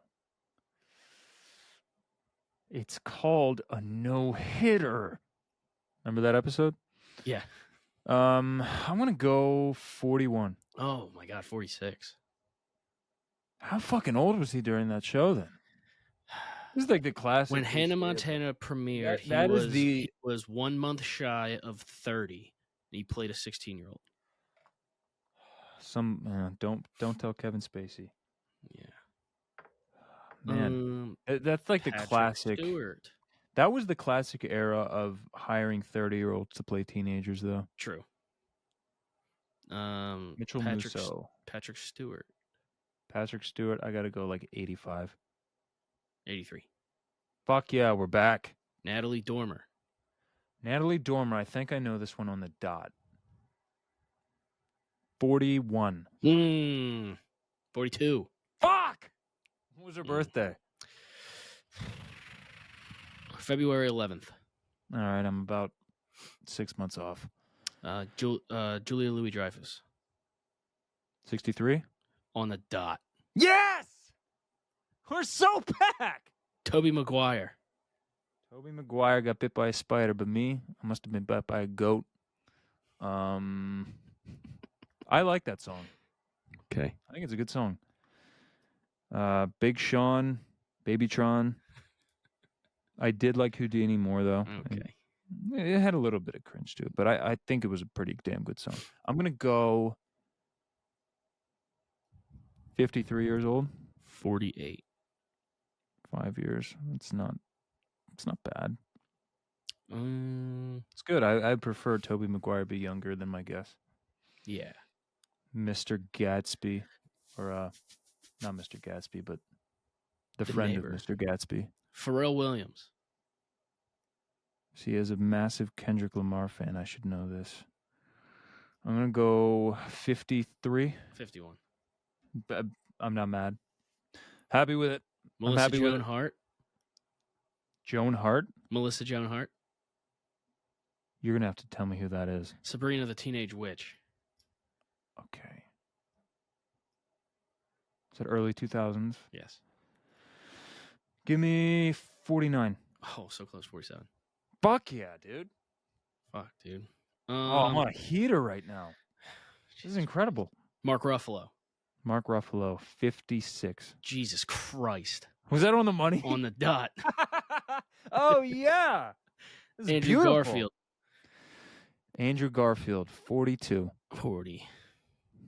He's still 40? I feel like he's been 40 for 3 years. He's 40. He looks great, though. He looks like he's fucking 20. Martha Stewart. 25. Martha Stewart, 79. 82. You're like, dude, you're right there. You're in and around these. That was the last one on this list. Oh, I'm God shocked damn. with all this. God damn. This is incredible. God damn. We're going to have to do a Rotten Tomatoes guess after this. Okay. We'll pick 5 Rotten... You randomly pick 5 Rotten Tomatoes scores for movies, and I'll take a guess. Okay. I feel like I got to take advantage of this. Okay, so start talking about some stuff. Let me grab 5 random movies. All right. Let's see what I have, what I've placed in my notes, which I usually don't get to. I actually have 2 different ones. I have notes from about a month ago that we never got to because we went down some different rabbit hole.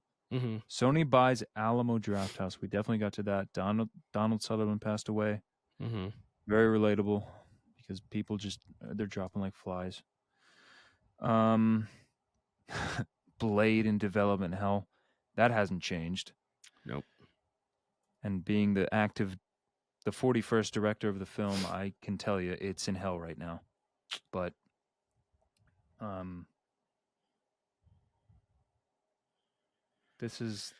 I plan on giving it my all because Mahershala Ali's giving it his all. It is his Black Panther, and it will be my White Lotus. Okay. That's not racist either. That's just a funny joke. And you got to admit that's funny. Vikings. I don't really know how much we're going to talk about Vikings. Acolyte is Garbaggio. I don't feel like that can be disputed. Mm-hmm. And why Furiosa flopped. Furiosa, a movie that I really like, by the way. Mm-hmm. I just feel like it came out in the wrong time period. I feel like Furiosa flopped because I feel like if you have to figure out, if you want to look into the details of why Furiosa flopped, you need to go back 9 years to Mad Max Fury Road.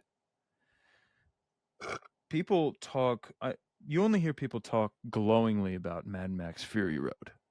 Okay. Look at the box office numbers. Mad Max Fury Road did not do a killing.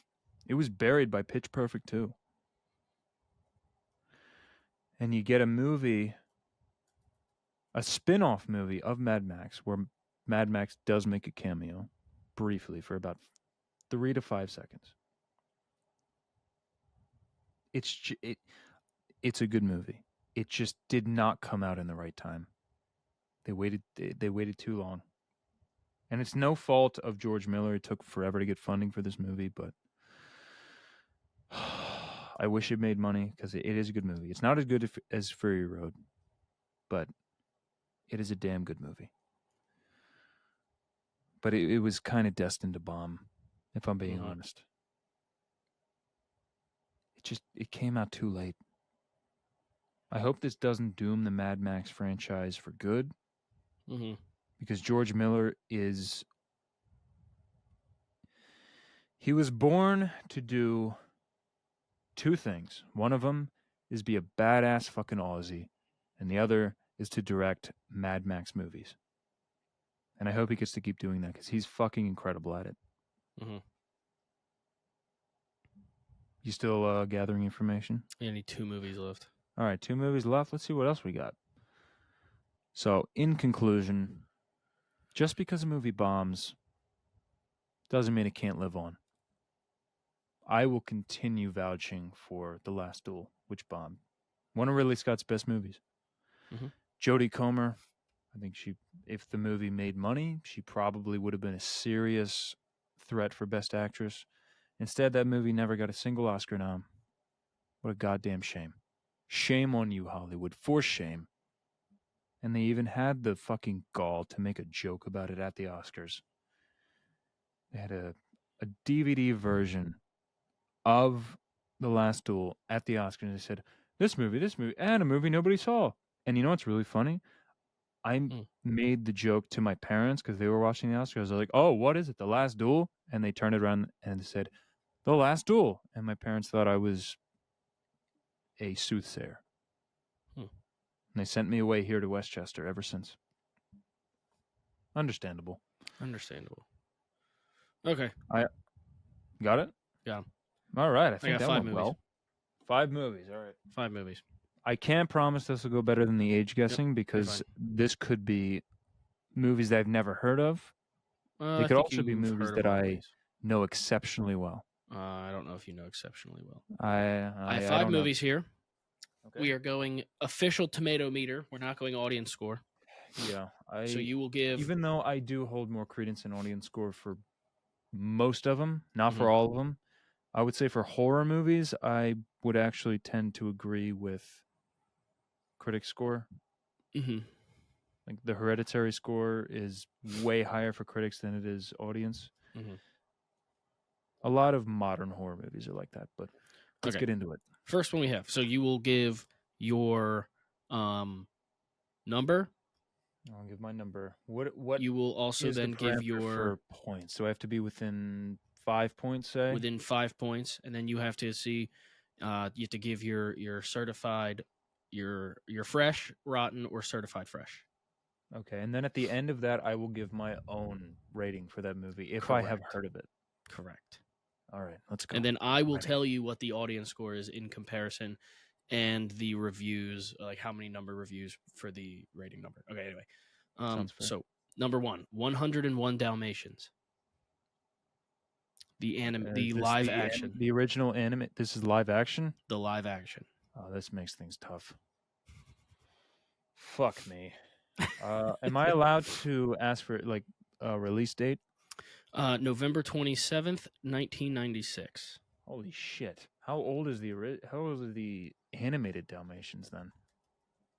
101 Dalmatians came out in 1961. Holy shit! Okay. I feel like this could be on the dot or 40 points off. I'm gonna go. Fuck me. It's also probably been 20 years since I've watched the live action version. I'm gonna go with a 62%. Okay. Are you going rotten, fresh, or certified? I'm going fresh is anything above 60%. I'm going to go fresh 62%. Okay. Well, let's start. Audience score, 250,000 plus ratings is a 40. Jesus. Okay, I think I might be cooked here. Tomato meter, 36 reviews. Oh. It is a rotten 39. All right. So we got pretty identical scores there. I honestly 36 reviews, critic scores, 420,000 plus audience scores. I don't remember anything about the live action version. I remember the Emma Stone remake, which was actually really good. I don't remember that one. Cruella. Oh, yes. Yeah, it's called Cruella. It's probably the best Disney. That's really good. Yeah, it's probably the best live action remake that Disney's done. Yep. I think it was Disney. It was. All right. Yeah, it was Disney. All right, we're 0 for 1. You have to give your number. I don't remember the movie. Okay, so I don't remember it. I'll go 50. I'll go right in the middle because I don't know. Number 2, 10 Cloverfield Lane. Ooh, I have seen this in the past 5 years. It won a movie bracket. Nice. At Snowden's mom's old place. Mm-hmm. It was 2020. Nice. Oh, I remember. I remember actually being a little bit underwhelmed by it. Not by the movie itself, just by the fact that it was.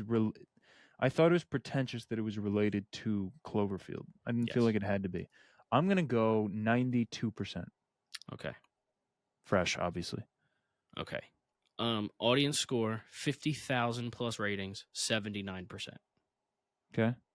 Tomato meter 316 reviews, a certified fresh 90%. We're back. You're back. I would give it I'd give it a solid 72%. There you go. Personally, I thought as a contained psychological thriller was really good. I didn't think it had to be related to Cloverfield. Mhm. But fun fact, the director of 10 Cloverfield Lane, Dan Trachtenberg, directed Prey, the Hulu Predator film. Yes, the one with the alien. Okay, so the next one is Judas and the Black Messiah. You see a lot of things that I expect, but one of the things I should have expected was you using the reversal. Usually it's, oh, where's the Predator in said alien film? But the one thing that and I'm going to beat myself up for it, didn't expect, where's the alien in said Predator film? You live and you learn, and years get stripped off of my life every time there's a fucking AVP joke. It hurts my soul. Which is why I'm going to have to watch Alien Romulus alone for the first time, I think, just to get my initial, just so I don't have like Snowden or Dean or Sean or you in my ear like, is this where the Predator pops out? Oh! Yeah, but I don't know, because if you see it by yourself first, you would know. So that's when we would be like, hey, Zach, is this the part when the Predator comes out? Because you've already seen it. Yeah, I know, but I mean, I'll take that punishment, but I'll also take the experience of enjoying, hopefully, an exceptional alien movie for the first time in like. I mean, I think Alien Covenant is great. I love Alien Covenant. I love Prometheus. I know a lot of people don't. I admit they have their serious issues, but I really enjoy them. That's fine. And I'll leave that there. There you go. And I'll wait until Alien I enjoy Romulus shit ends. movies too, so it's totally fine. This is what's going to happen. Alien Romulus is going to end. I'm going to turn my phone on off of airplane mode. I'm going to get 67 messages. Where's the Predator? Oh, did the Predator show up? I hope the Predator was there. I thought the Predator was the best part of the movie. The Predator was great. Bill Cosby was exceptional in his role. It's going to be like that. I guarantee it. Oh, good. All right. I feel like I got a lot of 3 movies left. Negative. Oh, I got a lot of negative aura out there. 3 movies left, then we can wrap up. You said I'm gonna go watch. Right. I'm gonna restart Game of Thrones. Yeah, we're in the Game of Thrones era right now. I'm gonna go rewatch it. All Game of Thrones and House of the Dragon. Yes. Okay. 3rd movie, Judas and the Black Messiah. Judas and the Black Messiah. A 2021. Starring Daniel Kaluuya. Correct. Is this 2019? 21. 21. Okay. Daniel Kaluuya. Mid-COVID movie. And. Yeah, he won. You know the other one? Daniel Kaluuya won Best Supporting Actor. You know who else? Two other big names in here. Fuck me. Lakeith Stanfield. Yep. Come on. The other one, I'm just not going to get it. You're just going to. Phillies pitcher Nick Nelson. What?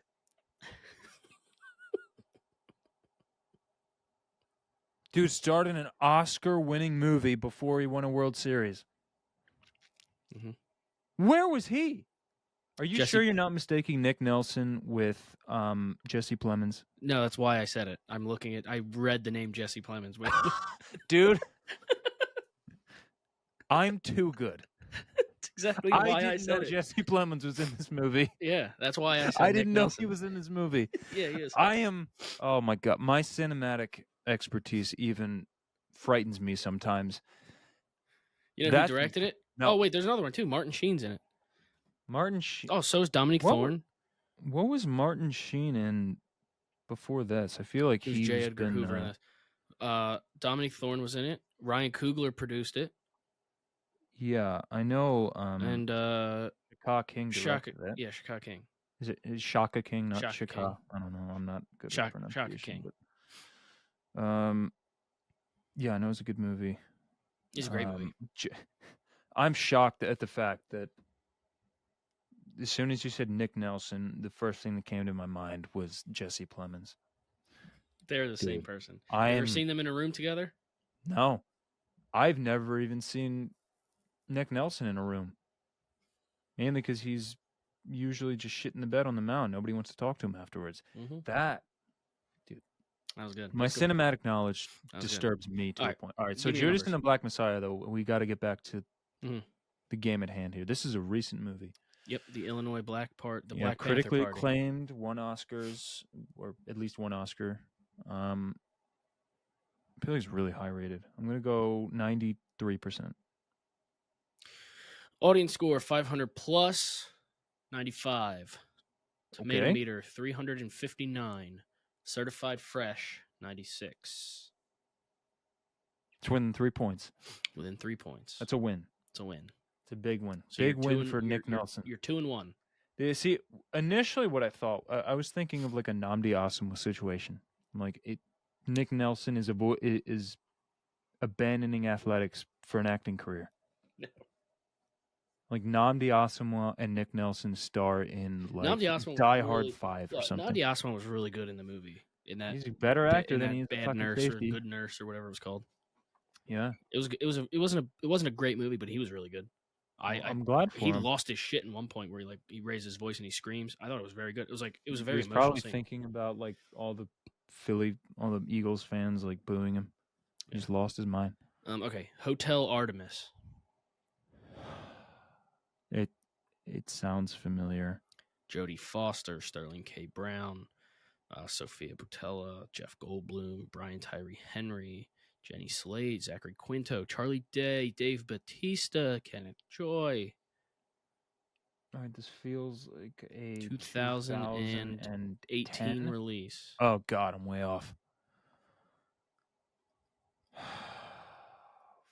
Give me the name again. I already forgot. Hotel Artemis. This doesn't have to do with Artemis Fowl, does it? No, it does not. I'm gonna go with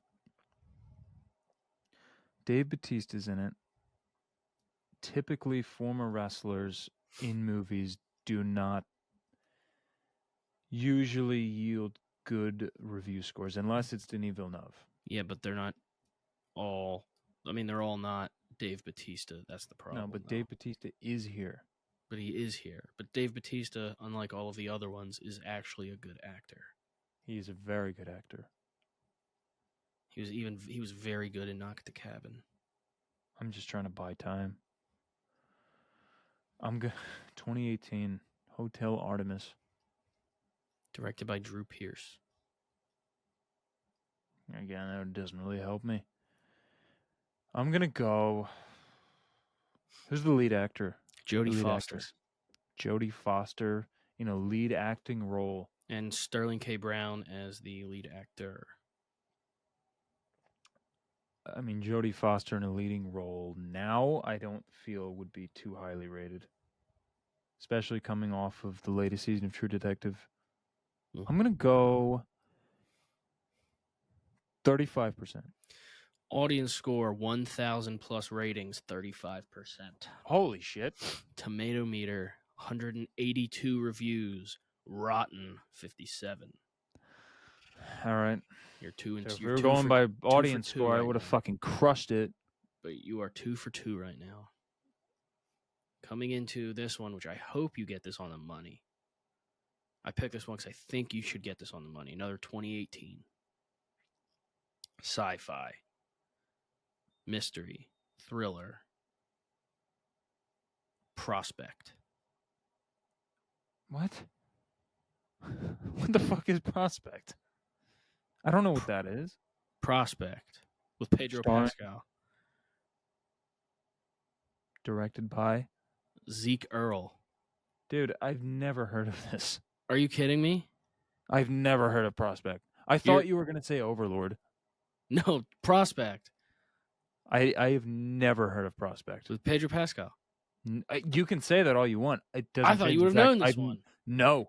Oh my God. I have no clue. Jesus Christ. Who's all right, who's the leading actress? Sophie Thatcher. Supporting actor, the next guy, the next girl. Duplass. Fuck me, dude. Fuck me sideways. the fact that I've never heard of it, you think I should nail it, makes me think that it's some kind of like You would like it. claimed indie I don't know if hit it's or claimed. something. It is an indie hit. I'm gonna go. All right, I'll go 89. Add it to your list. I will add it to my list. I'll go critic score 89%, just completely blind. Did I nail it? That's the most fucking outrageous. Is it 89? No! Give me the certified. Give me the rotten. Give me I've the never heard fresh. of this movie. Give me the tomato. Tomato? Yeah. Fresh, 89%. Certified fresh. But god damn it, it was 89%. Oh my god. All right, give me the audience score. 74.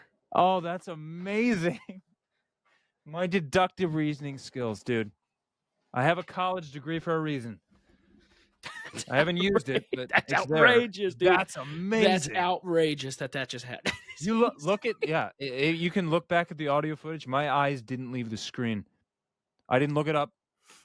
That's fucking crazy. I'm using that as a flex for months, maybe years. I'll 89. I'll get that clip. I'll get that clip and I'll send that clip to you. Holy shit! That's crazy. Amazing. A movie you've never seen. Oh, it's going on. It's top of the list now. Now I have to watch it as soon as possible. Oh, I'm on cloud 9 right now, baby. Fuck yeah! Oh, that's amazing. All right. It's on Peacock. Not only was that amazing, but I think this has to be Peacock, a, right? It's this on has Peacock to be for a free, weekly so you can watch it segment tonight. from now on. You can watch it tonight. 5 random movies, and I'll guess the scores. I was off on a few of them. Yep.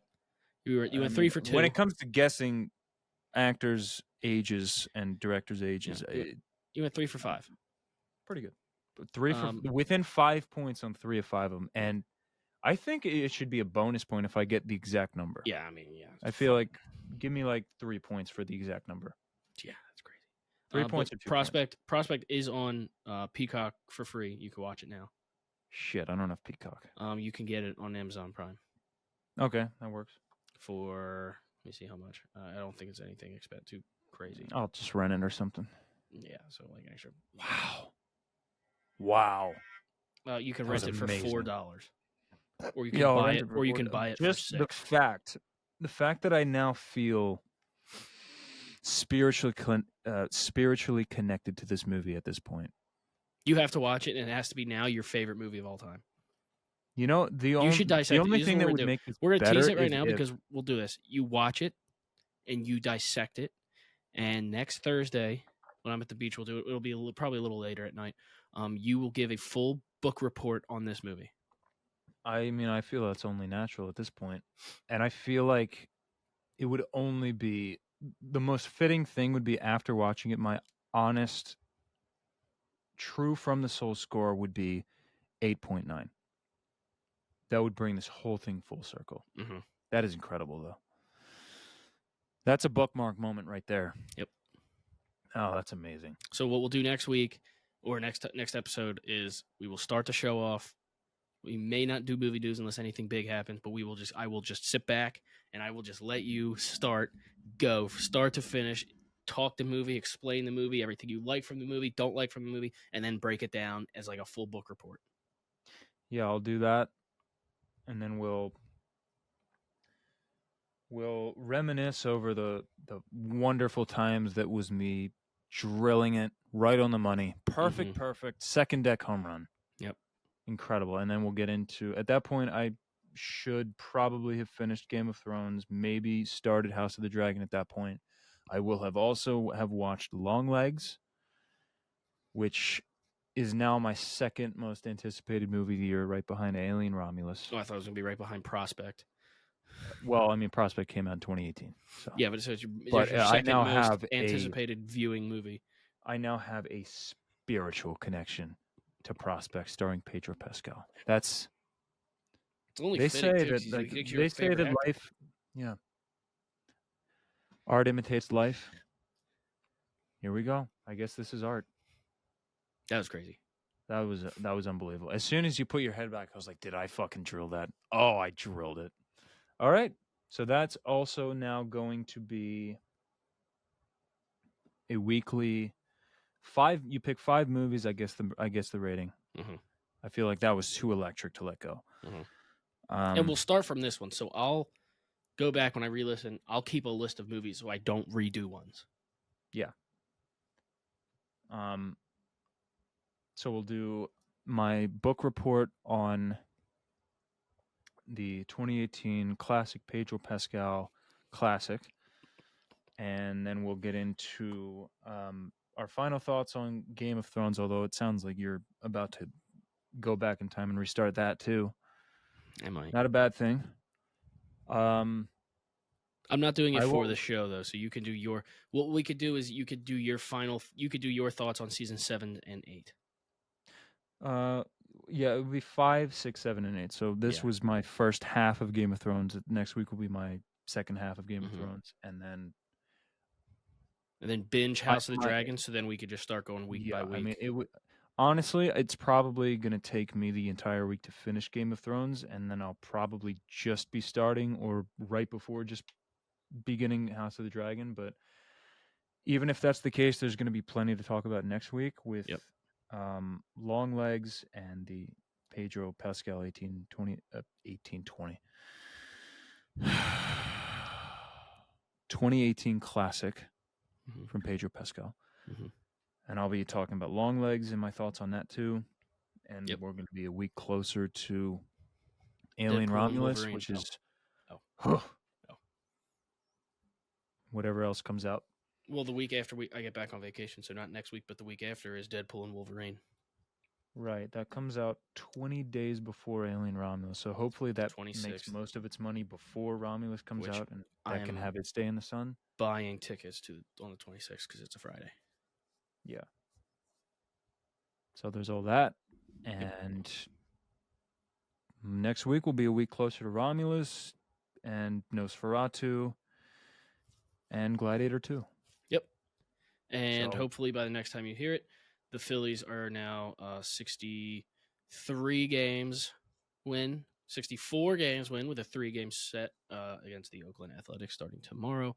Should sweep them. And then it's All-Star break time. Shoulda, woulda, coulda. Let's not be too hasty here. Baseball's They just a funny lost sport. 7-0 to the Boston Red Sox tonight. Boston's a pretty good team. Yep. Are they away? It will be in Philly. Okay. I mean, they next week will be All-Star week, so everybody will be healed up and on break. So that'll be good. I wouldn't be surprised if we a whole lot of sports. Don't. By the way, Kyle Lowry's see back. like 3/4 of the Phillies playing in the All-Star game. Zach Wheeler's definitely not going to be there. Bryce. Well, I feel like Bryce might be there just because he's a competitor. Zach Wheeler's going to be there. He's just not going to play. No, he's not playing because he pitches the game before. Yeah, so I think there's 2 guys there that I don't know. I feel like we might see Bryce. Trey will play. Trey will play. Alec Boehm will play. Boehm will play. Schwarber is a DH, so no, he's not. That. He's not? Nope. We have 7. We have 7 players made it. Did they replace Schwarber? Shohei. Okay. So we have 7. I thought he won the vote. No, 7 players. Bryce, Trey, Boehm. Oh yeah, we got our relievers Hoffman and Strom. Wheeler, Ranger, Hoffman, Strom. Right. And they said, one of the voters said, if the Phillies, he said, if it didn't look weird to have 8 players in the All-Star game, then Christopher Sanchez would have made the team. It looks incredibly weird. It's something I don't think I've ever experienced, and I'm very uncomfortable. And that's what MLB voters said. They said if it didn't look weird, Christopher Sanchez would have made the team, but they only did it because a team should not have 8 players in the All-Star game. If we were in one of our mid 2010 seasons where you have to pick a player, and Christopher Sanchez was having seasons now, yeah, and that one reliever who had the weird arm slot. So is it Tommy Hunter? No. I'll think of it tomorrow, and then I'll send you the name tomorrow. Pat Neshek. Pat Neshek. That's it. Yes, I'm so glad I. Fat Neshek. You mean? No, that's Jared Hughes. Fat Neshek. Pat Neshek was good. Look at his ERA. Look at his ERA here. Let me do it right now. It's really look at it. Look at his ERA in Philadelphia. It's really good. Holy fuck! Look at it. It's Read it and weep. 2.82. That's the thing I'm talking about. Mid 2010 Philadelphia Phillies. Christopher Sanchez would be bar none an all-star, pitching the way he's pitched this season. If you were to grab my shoulder, turn me around, and scream in my face at the airport, Christopher Sanchez is going to be an all-star this year, and then run off to your flight, I'd be like, what? Then again, if you were to do that at an airport and grab my shoulder and be like, Bryce Harper's going to be an all-star this year, I'd be like, what? It's like because I'm like, why are you grabbing my shoulder at an airport? 7 a.m. I don't know know screaming in my face. Where's TSA when I need them? Yeah. Why are they My putting shoes are me in off. handcuffs? You know what happened? A real true story. I got detained because the metal detector went off because I brought every Blu-ray disc I had on vacation with me to Costa Rica. I brought 315 Blu-ray discs to Costa Rica, and the metal detector went fucking ballistic. And they were like, we got to take you aside. Please take your shoes off. Take your pants off. Why did you bring 300 movies on the plane? Because I'm on the spectrum. I don't know which ones I want to watch when I'm in Costa Rica, so I'm just going to take Here's the thing. It's like picking between your children. Like Daenerys picking between the 3 dragons. You can't. Well, I'm going to have fun because I have to take my work laptop, this laptop, my light, and my microphone with my headset. Yeah. I brought my PlayStation headset. Two phones and a bunch of I brought my mobile Blu-ray player, and I brought 2 suitcases. One had all my clothes. The other had all my discs. I got detained for 20 minutes. They had to go through every single page, and they had to make sure there wasn't a box cutter in there. They went through 300 discs. Yeah, they were like, "What the fuck is in here?" I guarantee they thought it was like a fucking bomb. You were just like, there was so much fucking metal in there. I guess my movies. I'm like, I swear to God, I have 315 Blu-ray discs. I intend on watching The Girl with the Dragon Tattoo on the flight from Philly to Chicago. And then when I board the plane on Chicago to Costa Rica, I plan on watching the one Lord of the other trilogy. 314. I just don't know which one. The Lord of the Rings trilogy. So can you please find those and take those out of my bag and put them in my backpack, please? Yeah. So we were a bit delayed, but we got there in the end. You have to bring 350. Oh yeah, I didn't tell anybody until it was found in the airport, and they were like, "What the fuck are you doing, you idiot?" You're like, you were going on vacation and you bring 300 movies with you? I don't know what I'm going to be in the mood for. Suitcase. It was. That's good. It was. I think it's a perfect thing to bring up on this particular podcast. It's movie related. It's what were you going to do? Say you were moving to Costa Rica. You're like, I'm taking these with me. I honestly thought about moving to Costa Rica when I was talking to a Spaniard who was living down there. I got her number, and then I came back here after that trip, and then she ghosted me. But I think I'm officially over it now. Okay. It doesn't hurt my heart like it did back then. Okay. I accept it now. All right. Yeah. But I would have moved there for sure. That's the show. Thanks for listening. Thanks for listening. Subscribe and follow the socials, and I'm gonna have a couple memes coming out tomorrow. I think they're going to be either Sneak King or maybe Bronny James Jr. related. I don't know. Okay. I think it's gonna be movie related though. You know what you should do? What? When you watch Prospect, you should do one of those live reaction. I already know everything about Prospect. Yeah, you should do one of those live reaction TikTok reviews where the face is just in the bottom corner and the movie's playing, and the face is just or just over there's nothing going on, or just over like the green screen face, but just over like the poster of the movie, just for like quick immediate thoughts. Yeah, I mean, I Like, would just prefer finished that watching over- Prospect. Here are my initial takeaways. First of all, nailed the rating. Agree with it myself. 8.9, right on the dot. I thought it was fucking incredible. I thought it was subtle yet aggressive at the same time. Anxiety levels through the roof at certain times. I think it's one of the best films of 2018, just behind Overlord. Yep. And there you have it. That's what you do. So yeah, I'll do that with some shitty fucking green screen, and the green screen behind me is gonna be like No, you can do it on TikTok. It's super easy. I hate TikTok. Fucking learn how to do it. It's not that I have to learn how to do it, it's that I have to accept everything that comes with TikTok and all the cringe. No, you don't, because you don't have to look at other videos. You just take yours and then close the app. You're really gonna make me do this? Yes. You're gonna make me. You're gonna fucking. We need more make me live post on TikTok. We need more live action TikTok clips. Instead of clips from the podcast, we need more live, real, in person. I guess at this point, what's stuff. worse, TikTok or like Instagram Reels? Instagram Reels and Facebook Reels are fucking cancer. Instagram Reels and YouTube Reels are like the worst things I've ever experienced. YouTube Reels, though, is the way to get big on YouTube. I've studied. I don't know how to do it. I have to start there then. But I don't know how to do it. TikTok is the biggest way right now. Maybe I'll start a Sneak King YouTube Reels series. Good. You can do that, and we definitely have to start this. At some point, we got to start this Phantom Excursions spoof series, because Dean and I got some pretty fun ideas. Yeah. We have to do that. We got to get into skits. Then we have to write the fucking That's the Batman thing we got to do is we got to get into we need to get into skits. We need to write Batman 2 too. Well, we technically already did Batman 2. 3.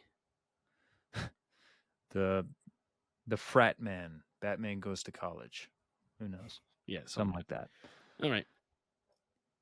The Honda Accord Batman Mobile. Yeah. All right, that's the show.